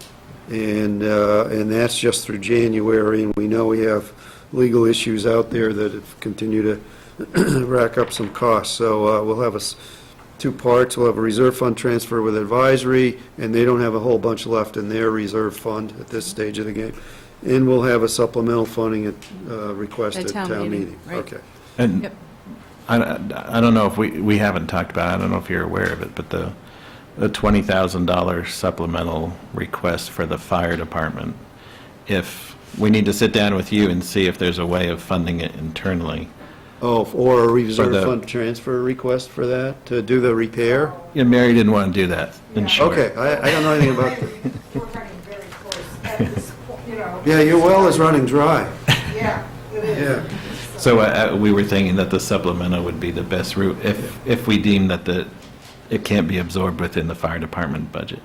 And it's repairing the ladder. Yeah, and the question on that is really the urgent need to repair the ladder or not, what the timing on that. Seems to me if we have a ladder truck without a working ladder, it's probably Just a sooner than later, yeah, Yeah. right? So to the extent there's an urgency to it, They said last night at our meeting that they need a commitment to the funds.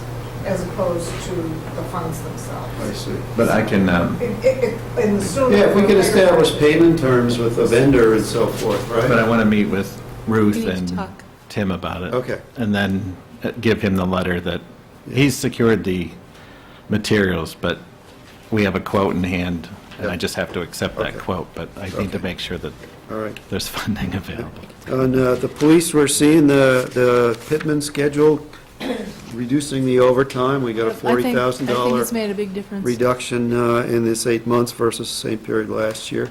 Yep. You raised something about deficit spending on snow and ice. Great. So the question is, are you saying we're not in compliance with the No. law, or somebody saying that? Did, I'm assuming the night, a long time back, months ago, I asked the selectmen to approve deficit spending. Which and we I'm- did, we Which you did. did. So we're all fine. So we're cool, but you reference bulletin such and such. Just because I wanted you to know where all this stuff comes from. And that if you lower your budget, you're at risk. Okay, but if I read the last line, it's saying that cities and towns, snow and ice, appropriation for snow and ice removal in the year the deficit occurred equaled or exceeded the appropriation for snow and ice removal in the prior fiscal year. So we Right. can't, So we're we can't cool with lower that, Can't go lower. appropriation as a way to do deficit Yes. spending. So that's why we keep the same So we number. keep the same Everybody amount. So asks we're why cool. we don't make that Okay. number change. Okay, And that's the reason. okay. You have a nifty thing of online capability for various accounting reports. Yep. And how can we help you encourage departments to utilize I that? guess Pete keeps, well, he's not here. He keeps encouraging me just to stop delivering the reports, so people have to produce their own. You know, one year in a company I started at, I had a stack of reports this high that person was, their job was to bring the reports around to departments. And I stopped issuing the reports, and there wasn't one person that came and said, "Where's my sales report?" It's That's bizarre. my fear, that's why I don't want to do that. Nobody was looking at I the want stuff. people to check their numbers. Killing trees. You talk about overlay reserve, so they've released an amount, but we Yes. can't use it yet, or we haven't determined We how to use it. haven't had a discussion. I Okay. haven't But had that's it. 130 of free Definitely, cash equivalents available Like we used to it us. last year for supplemental funding. All right, so we're on track with budget. We've got a few Couple items of- that we expected to pay attention to. All right, so keep these coming, they're great. Okay, all right. Thank you. And appreciate the turnaround once finally pushed hard I enough. figured now we're getting close to town meeting, I'll be doing this monthly. Without your push. It's great to see you, Ruth, and Thanks, Ruth. I know you're working hard on all the budget stuff. So that brings us to some of the best-looking guys in town, doesn't it? To help us They're looking around to see who you're Yeah. talking about. to help us get smart about whatever it is we're here to get smart about. It's housing. Housing. Oh, yeah. Affordable housing More paper, thank you. issues. I think you might have seen some of this. Yeah, we've seen this already. I forgot to give Gino a copy of what I had put together. I'll get it to you. Well, Where's his report? So Gina, what we heard earlier from David, where there were only 3 certified communities, you have 6. I guess Westford may have expired, but at least 5 in here. Yeah. There's some discrepancy in the information sources, I guess. No, 2 of them are also expiring within the next few months. So they're not counted as okay, That's- gotcha. There are 5 currently, but 2 are expiring in June and July, I believe, according to that list I have. But those are certified. There are lots of others that have plans. Yeah, there's 113 towns that have approved plans, but out of that 113, only these 6 were certified. There was another map that showed only the 3. Well, it looks like That's right. I had sent you a map Yeah. that was a little, it was a little out of date. It was from August, I think, but it came off the current website. And then the list was more up to date. Oh, the than list that. was more, oh, I thought it was just the reverse. Yeah, that's Okay. why. That's why. okay. So Yes. there's been the discussion about producing a housing production plan, which is a great idea, just as if we know that it's not really easy. It's not a matter of taking another plan and changing the name of another town to Sherborn. it's a two-step process, as we've discussed. One, you get the plan approved, and then you have to actually produce the housing that you say in your plan, that's in compliance with your plan. And if you do that to the extent of 0.5% of your total housing stock, in other words, you build new affordable housing equal to 0.5% of your total housing stock, you get a 1-year reprieve on 40Bs. You can deny a 40B for a period of 1 year. So just the broader overview, we're talking about, a tool, trying to come up with a tool or utilize a tool to prevent 40Bs or delay 40Bs. And that tool is this type of a housing plan, which needs to be certified in order for it to be a useful tool, is what I read, right? And right now, 5 communities in the state have actual certified and therefore useful tools that presumably allow them to delay 40Bs, right? Correct. And so you're not necessarily, so the process of getting a plan and then getting to a certified plan is an effort that takes time and effort. Absolutely. Over how long would that be? A couple of years, a year? Well, a plan can probably be produced if it's, if there's a concentrated effort to get it done in maybe 3 months with a consultant. Okay. And the purpose, but when you say a plan and you've got it, like here, just if you just take the bigger picture of Sherborn, we need 120 affordable housing units to get to the 10% level to keep 40Bs at bay Right. without a plan, right? Correct. And so the plan says the town will do something to move forward, and as part of that moving forward, I think the number I've heard is 8 affordable units a year will be built by somebody at somebody's cost. That I don't understand. Is that the town and the town's cost that we're talking about? Doesn't matter. It doesn't matter for the 40B thing. For example, there could be a 40B. Part of the strategy could be that you encourage a 40B in a particular location. In fact, that's one of the requirements of a plan, is to designate specific sites that you would encourage a 40B. Yeah.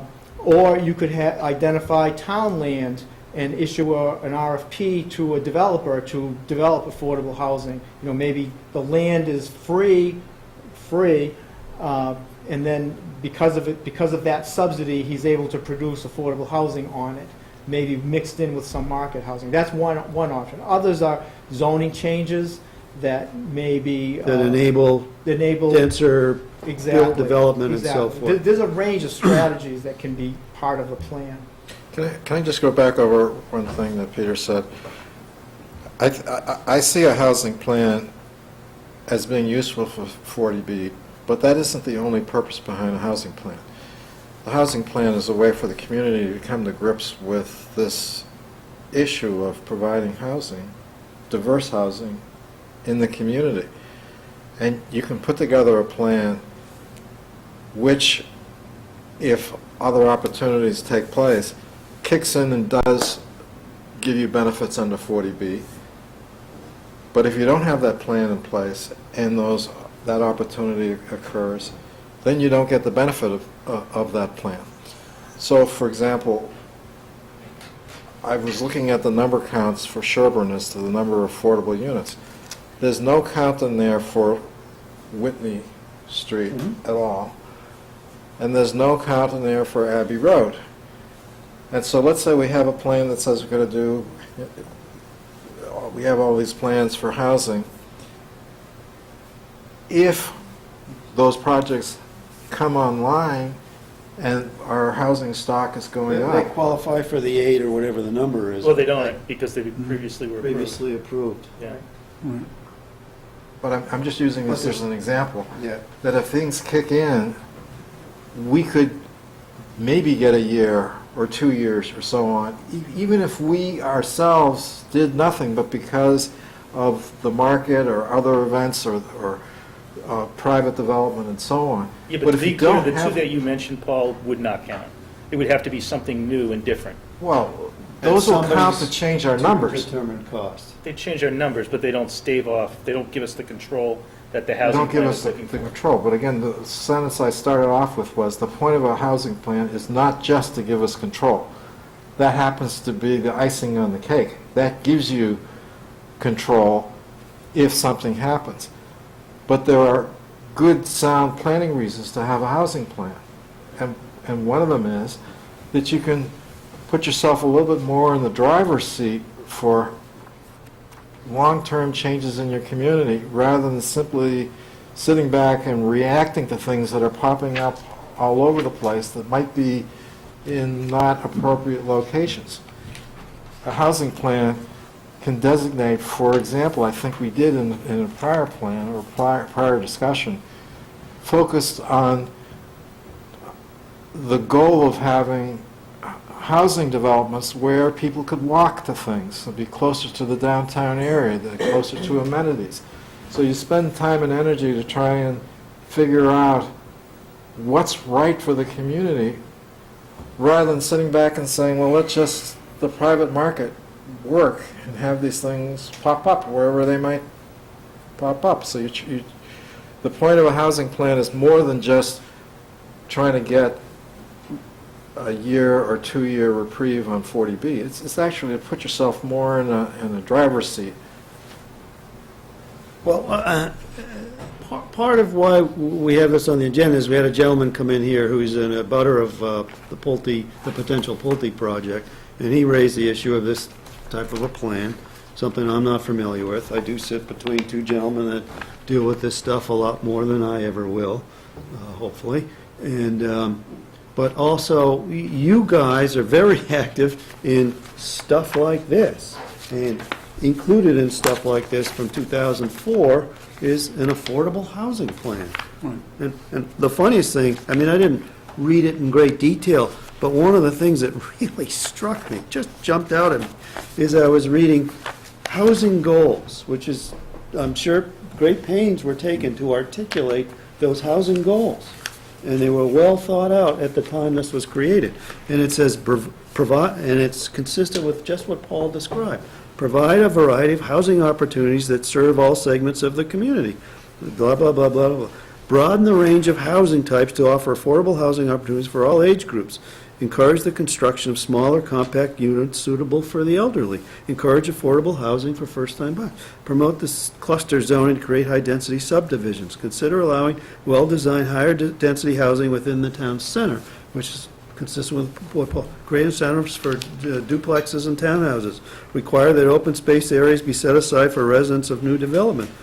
Provide for economic and age diversity. Well, a lot of that seemed like a description of this potential Pulte thing. You know, it's just interesting.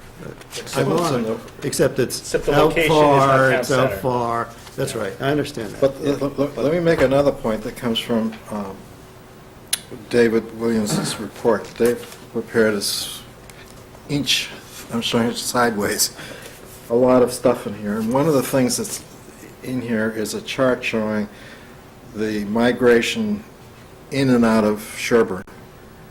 And what it shows is that there is an influx of young people in the town, in the sense from like 0 to 10 years of age, which obviously are people being born, basically, or young families moving in.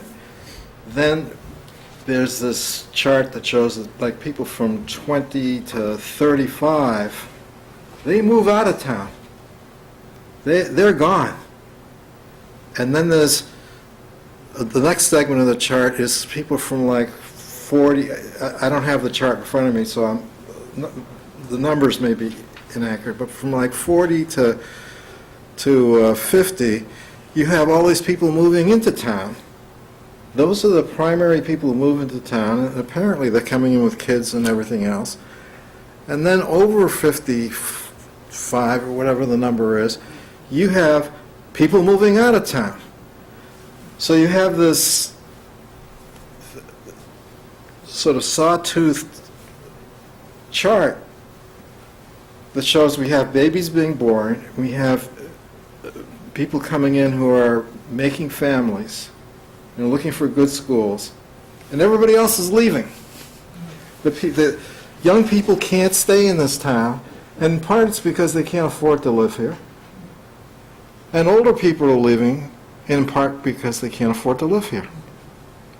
So the idea of of housing and a housing production plan is to figure out a way so that some of the younger people can actually afford to stay in town, and some of the seniors can afford to stay in town, and kind of equalize that out. Is that sort of a fair summary of what you put in your report? I think the other thing, though, Paul, is this projection shows the population declining by 500 people over the next 15 years.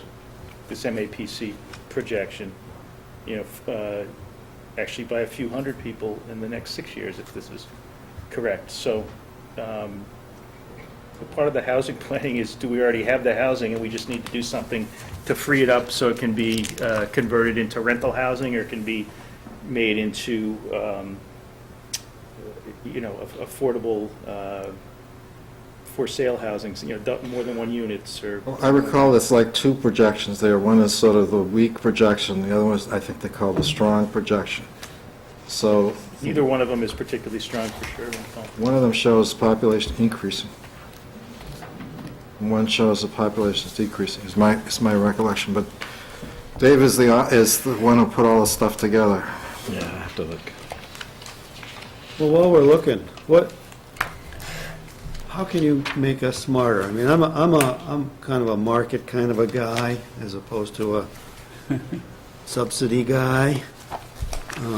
So I worry about the burden on others to provide housing to people who I guess are, as long as they're within 80% of the median salary average, no concern for assets and things like that, they could qualify for the affordable types of housing that is provided or is available. So If I could just, in response to Paul's comment before, the stronger scenario shows 3,666 people in 2030, and the status quo shows 3,615. I'm just looking at the numbers on this page, Paul, that says stronger regional scenarios for population. So we'll have fewer people either living in the same number of houses or So more houses number for of housing sale. units, not number of people. Yeah, I haven't looked at Understood. David's Number of report, but I'm aware in the last couple of months, there's been two sort of noteworthy surveys done, one MAPC, one by a group affiliated with UMass. I think the UMass one projected a population downturn maybe more severe, and the MAPC one was not so much. But still, the basic shift was not so much a significant decrease in population as the age shift. The average, the groups, the Sherborn's getting older is the basic forecast. Yeah. But if getting back to what was said earlier, there's sort of two goals. One is the advantage of a housing plan is that we promote diversity and things.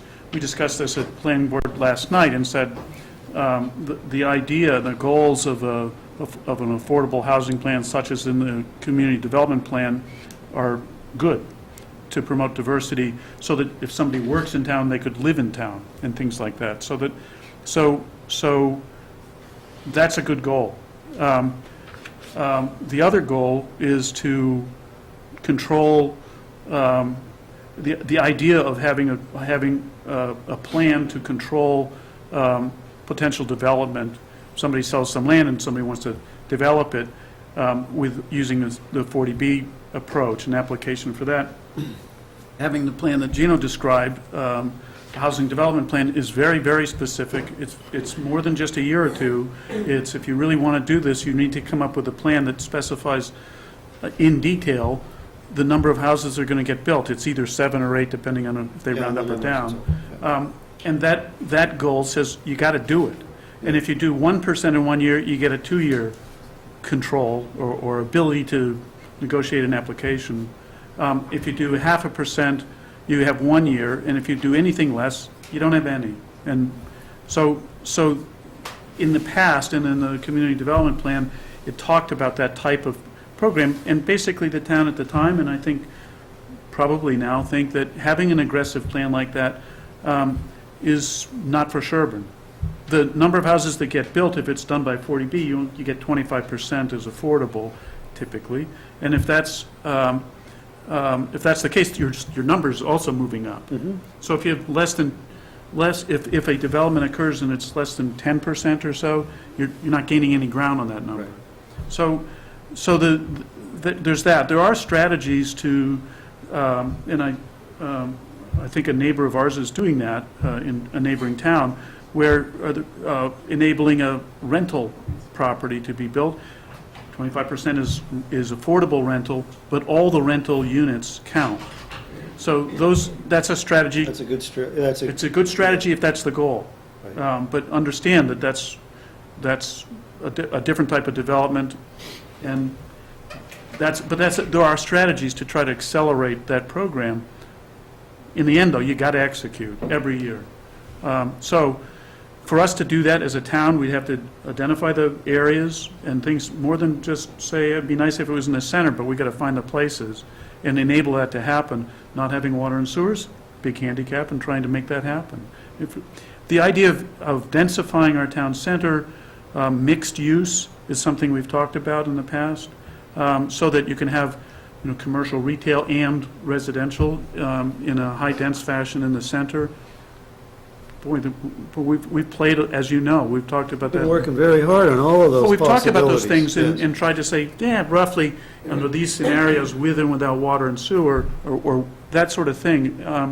That's tricky stuff, and the real goal, though, I think, is to say, where do we want to be in 30 years? We've talked about this.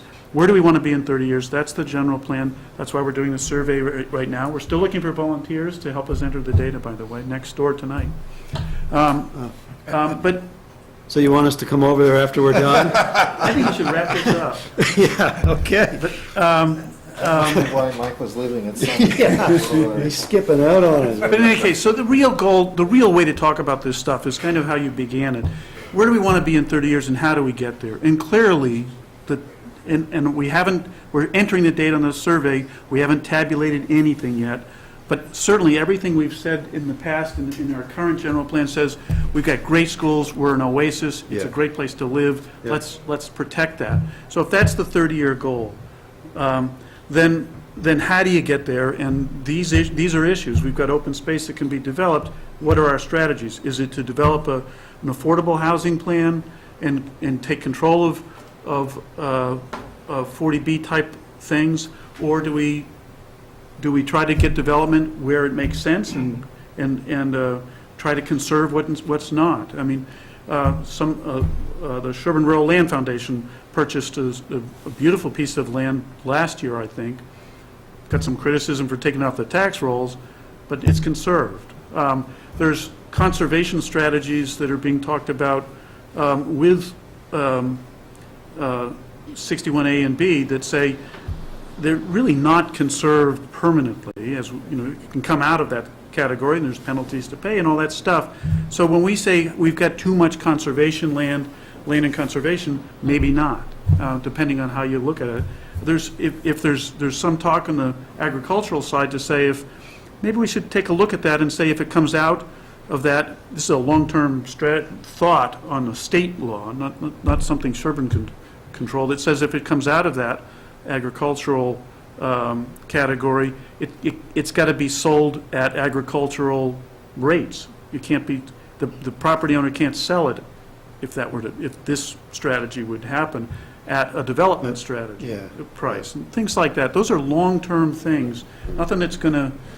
So what I'm hearing from you, I mean, we're in part having this discussion, and appreciate you here to help me at least be smarter about this stuff, was an urgency that was suggested. But what you're talking about is the long-term view, and this housing plan, to the extent that we would do that, it wouldn't happen overnight. The challenge of actually accomplishing it, the 8 or 7 or 8 units or whatever, seems like an extremely high bar to get over, and there's a period of time to get the darn thing certified. So I think there's more discussion to be had that rather than doing anything right away, at least from my perspective. But these gentlemen may have other thoughts. I mean, I kind of agree with Paul that there's value in doing a housing plan regardless of whether you've got a short-term goal of trying to stave off a particular development. We should have a housing plan. There is a form, as you pointed out, of housing plan in that document from 10 years ago, but, Yeah. It's irresponsible for us not to have a housing plan at this point. And it ought to be in the general plan. It ought to be integrated in part of it, absolutely. And that's kind of what I was going to say, is that we can have a housing plan that's not a housing production plan and accomplish many of the same goals, Yeah. but we wouldn't have the opportunity to be certified and have the ability to deny a 40B. So that's really the decision point. Do you have any sense of some of these other communities that do have these housing plans and housing production plans, certified or otherwise? Who's paying the cost of whatever is being done under those plans, typically? Are the taxpayers typically the ones who are providing the land or somehow subsidizing the development that needs to take place? It varies. Oftentimes, it is a 40B that gets built, and but it's been identified in the plan, and so therefore, that's how they meet their goals. It doesn't cost the town anything. In one case that I'm familiar with, where I did the housing production plan, the town knew that there were two potential 40Bs coming along soon, and so their mission was to get the housing production plan done and approved, and then when the first 40B came through, that would get them certification, so they wouldn't have to approve the second one. So that's one way to accomplish it too. Doing it on town land is a great idea, but it's difficult to find town land that the Buildable town town of land, Sherborn, yeah. owns that's not conservation land. Yeah, But we already did that. Exactly, That's Leland Farms. right. And right. in many ways, that worked, it was successful. In many ways, we learned a lot about the town undertaking one of these projects as opposed to a private developer. Right. The town isn't Very the best, it's the most efficient way to We don't have a good housing authority that oversee it. yeah, so, I mean, we learned a lot from that, but that's sort of the model, that we use public land in order to keep the costs down. And we went to the legislature, we created a Sherborn Housing Corporation, which is still out there, and we could use it for some vehicle as a means of doing something if we wanted to. But production of housing doesn't have to be done by the public. It can be done by harnessing the energy of private developers, marry them to public goals, and Yeah, I use mean, the I get private that. capital That all is, to accomplish what you want to accomplish.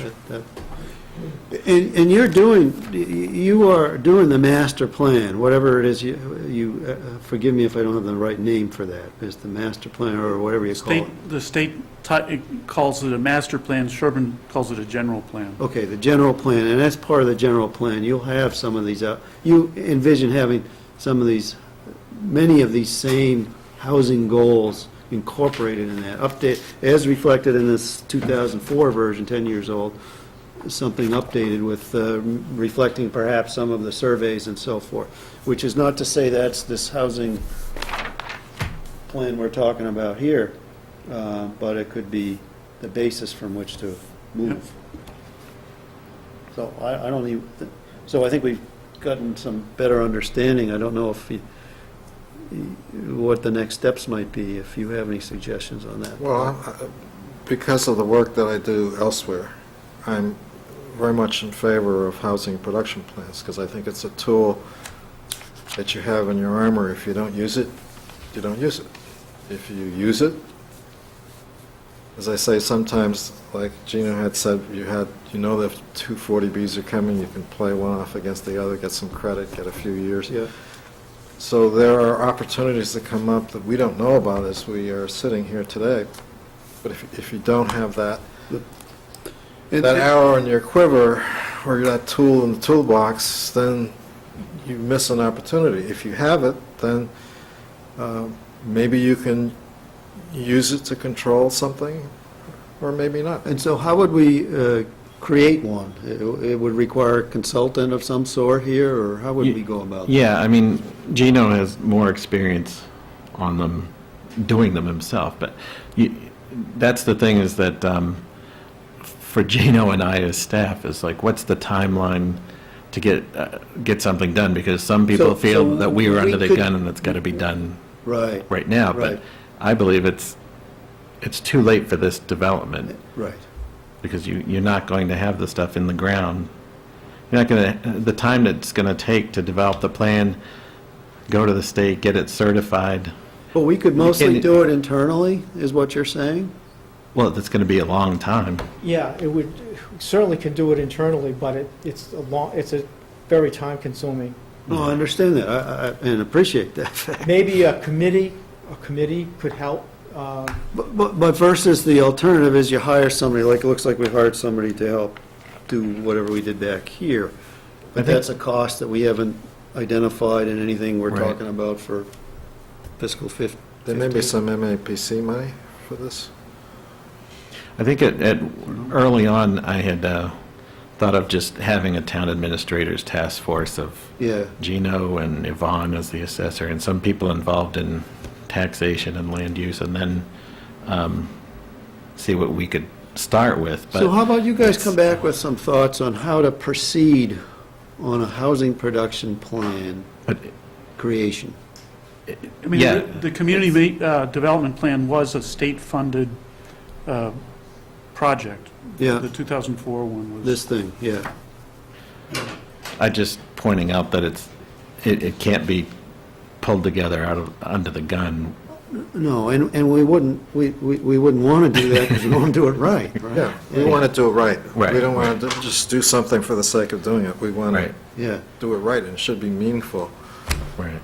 Yeah, so the extent you put your heads together and say, we need to create a committee or a task force, or we need to, we can do it, but it'll take us 9 months to do it or something, or we need $12,000 to supplement a 6-month effort, Okay. whatever the variables are. There are, like, I remember in another town, the issue was, are we better off having these kinds of developments on the borders where they impact other communities? Or do we want them in the center where they become part of our communities? So there are important value judgments and important policy judgments that planners need to take a hard look at. And in Sherborn now, we have a development that's going forward at Abbey Roads, which is in the downtown area, but we also have the Whitney Street project, which is on the border. So we kind of have both extremes going on at the same time. And to some extent, we can see what works, what doesn't work, how, as those projects unfold, what works for Sherborn. I think 10 years ago, our thought was we're better off with these kinds of developments in the downtown area that could have people walking, but there aren't the amenities. There's nothing there to walk to. Well, there's not water, there's not sewer, but Come over to your house for hookouts, Elliot. And I'm sorry. So that's good. I think if we could do that, any other insights while you're here? I think it's great what you're doing anyway with the survey, the long-term look.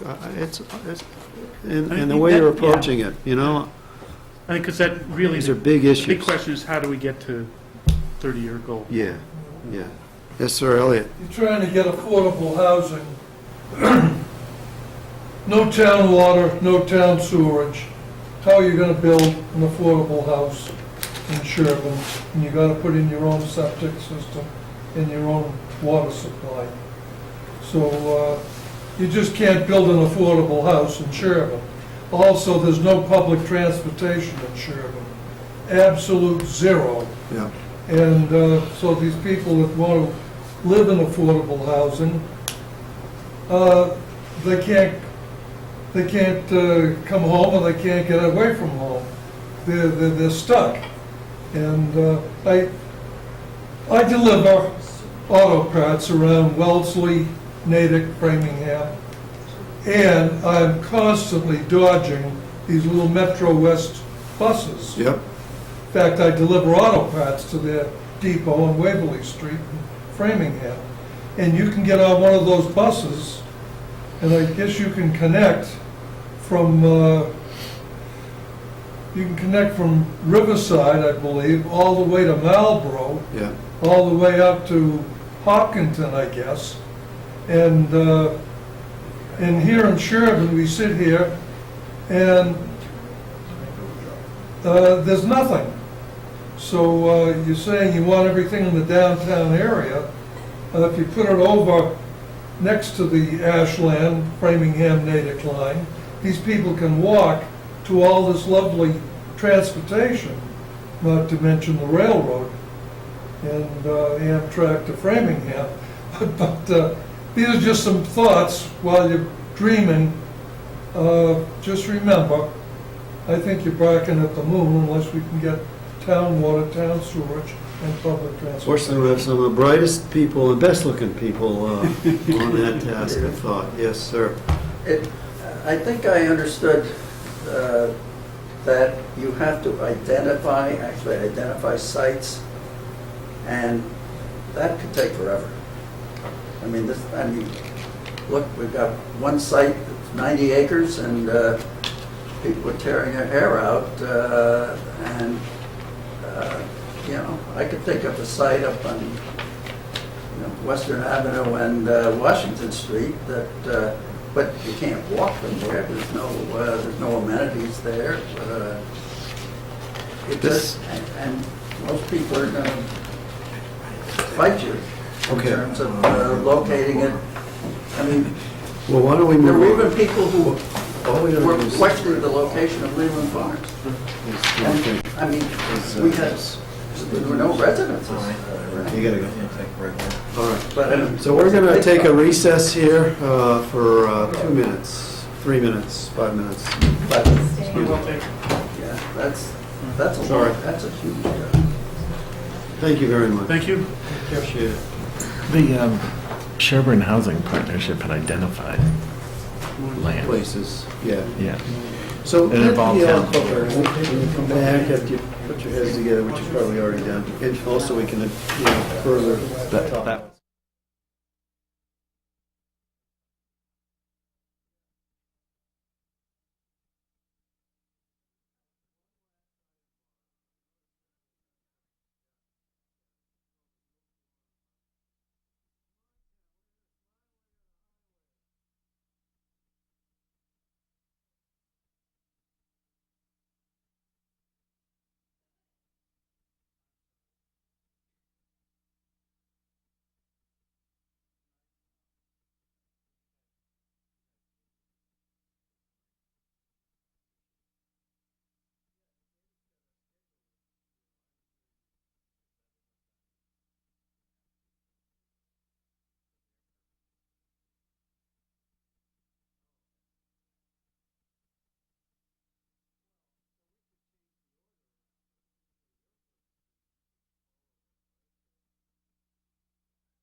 Great, thank you. We're back and out of recess, and we just have a couple of quick items to address, hopefully.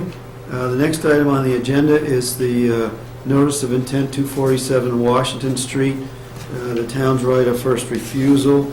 I wanted to see if we could, I know we had requested some information from the developer. We did get a piece of information back. It provided as much insight as the developer could on what's going to go on there. When I talked to him on the phone, he said, well, it's going to be a while before I really know. And I said, well, give us your best right now. And town council advises they don't have to tell us anything. Yes. So I was happy that they called cordially and discussed it with us and Yep. sent us something to go Yep. on. And I said, the worst thing that can happen is you send it and the selectmen decide that it's not adequate and that they want to wait. Yeah. Well, we've already established that there really aren't any committees and groups in town that think this property is something the town should be going after. We have as much information as we can get in terms of what's likely to go in there. And we're now, I think, 2 months that we've been notified of this, so even though Mike's not here and he had raised some questions, I would like to try to move forward on this, and that I would move that we do not exercise our right of first refusal as a Board of Selectmen on this property. Second. Okay, any further discussion on that? Well, under discussion, the town shouldn't hold up property owners who are moving on in life and doing things with their properties. We should try to accommodate them when we can. And I think we've done our homework. We have exercised reasonable diligence, and it's time to move on. Great, well said. So, given that, all in favor? Great. Great. Yes, sir. Mr. Chairman, I'd just like to thank the board. I had to make you aware that the owner and the buyer had a 90-day agreement for this decision, and they recognized that you had 120, and I just want to appreciate the actions of the board within the 90-day period that just basically makes the whole situation easier, and your recognition that the owner has a urgency to what they're trying to do, and your recognition of that is appreciated. Thank you. Great, well, I appreciate their patience, the developer's patience, and your patience on that while we did our due diligence. Thank you. Okay. Moving on. I guess it's just basically, I don't have anything on budget and warrant planning, other than we know that the advisory public hearing is a week from Saturday. We're going to have a table there, as we had last year. Mary was just telling me. Let's go ahead and say it's March 22nd. It's March 22nd, thank you, starting at, I think, 8:30 or 8:45, something like that. I don't know the exact time. Mary's not here. I don't know, That's we all have right. posted, I posted us on. We're posted for that, yes. Here and posted for town. So it's all day Saturday, it's a lot of fun, and it's, and you learn a lot about the town, and we deal with serious issues. Their proponents come forward with their various things, we talk about budget, so, and it's advisories, public hearing where there is a resource, and also to weigh in to the extent we have the opportunity, so. And we I look provide forward to the that. pizza. And we For provide lunch. the pizza, okay, great. All right, that's out of the selectmen's budget, yes. Last year was sandwiches. Well, whatever we provide, Last year. we, as long as we'll even have more available because we expect a big crowd this time, so, there you go. So that's saying, I have no other budget or warrant planning discussion items at this stage. My sense, Paul, I was just talking briefly to Mary during the recess. I just asked her if she was looking for the selectmen to have already weighed in on certain warrant articles and so forth, because we haven't yet done that. Didn't get a sense that that was an urgent need for them. And I think I'd rather personally sit into the public hearing, learn more on some of these issues before taking a position. So I would expect that we would do that after we've gone through the public hearing, rather than trying to do it next week. We have a pretty busy schedule next week as it is. Does that sound like a reasonable approach? With the caveat that in prior years, that when members of the board have felt a need to support different town departments. We haven't hesitated to do so. So if in the course of discussion of these things, if something comes up and any member of the board feels that we should be supporting our town administrator or our CMD director or whatever it might be for a particular project, that's entirely consistent with past practice for that selectman to get up Right, and we should be indicate prepared to support. do that at the public hearing. Yes. Yes, I think that's great. I've seen that and participated in that. So. Maybe we should just, next meeting, go walk down through it again and see if there are any outstanding things that, I mean, I think we've talked to everyone on there. Yeah, no, Every we item. talked through them all. Some of these are no-brainers. I mean, just to indicate, for example, the general wetlands bylaw notification requirement change was simple. It saved a lot of work for the Conservation Commission and so on. And so if I see them in trouble, Oh, yeah. I personally would feel an obligation to get up and support our Conservation Commission on this article. I don't even think it's controversial, but if they need the help or advisory needs help on that, I'm happy to jump into that. So by not discussing it, I don't want you to kick me under the table and say, why are you standing up and supporting change in language when we haven't talked about it? Yeah, so next week, we'll just maybe be sure to add a slug of time, 20 minutes, to just go through these briefly and see whether there's any we want to take a position on in advance of the public hearing, as well as discuss the fact that we may need to be flexible to the extent somebody says, geez, let's get behind these guys because they need Right. a little extra push. How's that sound? All right, so we'll just add that to the agenda for next week, where we have a variety of things going on. We've got what? I'm looking at a draft that Diane gave me earlier. John Higley's coming back. The guy he must love us. Talking about an aqueduct trail and whatnot. We've got the PSABI coming forward to talk about some things. I guess they're going to now identify land that they want to swap, and then we can then move forward on the appraisal process and so forth, right? Maybe Council on Aging want to come in and talk about Pulte Farms, but we're finding out what it is they're trying to do on that. Talk about speed zone, school zone signs and so forth. And then it would be just budget and warrant articles primarily. Was the fee discussion on there? I don't, yes, discussion of townwide fees. We There it should is. probably, Bump that. Can we bump Yeah, that? yeah, And because- move time for this? and I need some input back from the individual departments. Yeah, let's move that, that's good. And it had facility rental policy, we can bump that to afterwards if we need it. And that really Yeah. came up from that thing I Yeah. questioned you on. Right, that would go along, that could go along with the fees. There too. you go, yeah, Yeah. okay, good. All right, great, so all that being said, then I think we're good with this part of the agenda. What is the agenda item over here that says appointment? That's just a reserve thing on the It's agenda, just I a reserve believe. slot in case we had. Appointment. We don't need that on there. No, but. We already have the item 48 hours in advance, so when I read the agenda, I thought actually there was an We're doing an appointment with appointment. somebody, No, or we were appointing somebody. no, I'll take it off except when an appointment does come forward, and after we Yeah. do have one come. Okay. But you had some discussion of the water commissioner, is that going on next week too? Yes, they've asked to bring it forward, the water commission want to come and have a joint. To do the actual Roll call. proper appointment of that Proper person appointment of for Roger. the short-term period, so that'll be easy enough. It's his name, Roger Moore. Roger Moore, Moore. the movie star?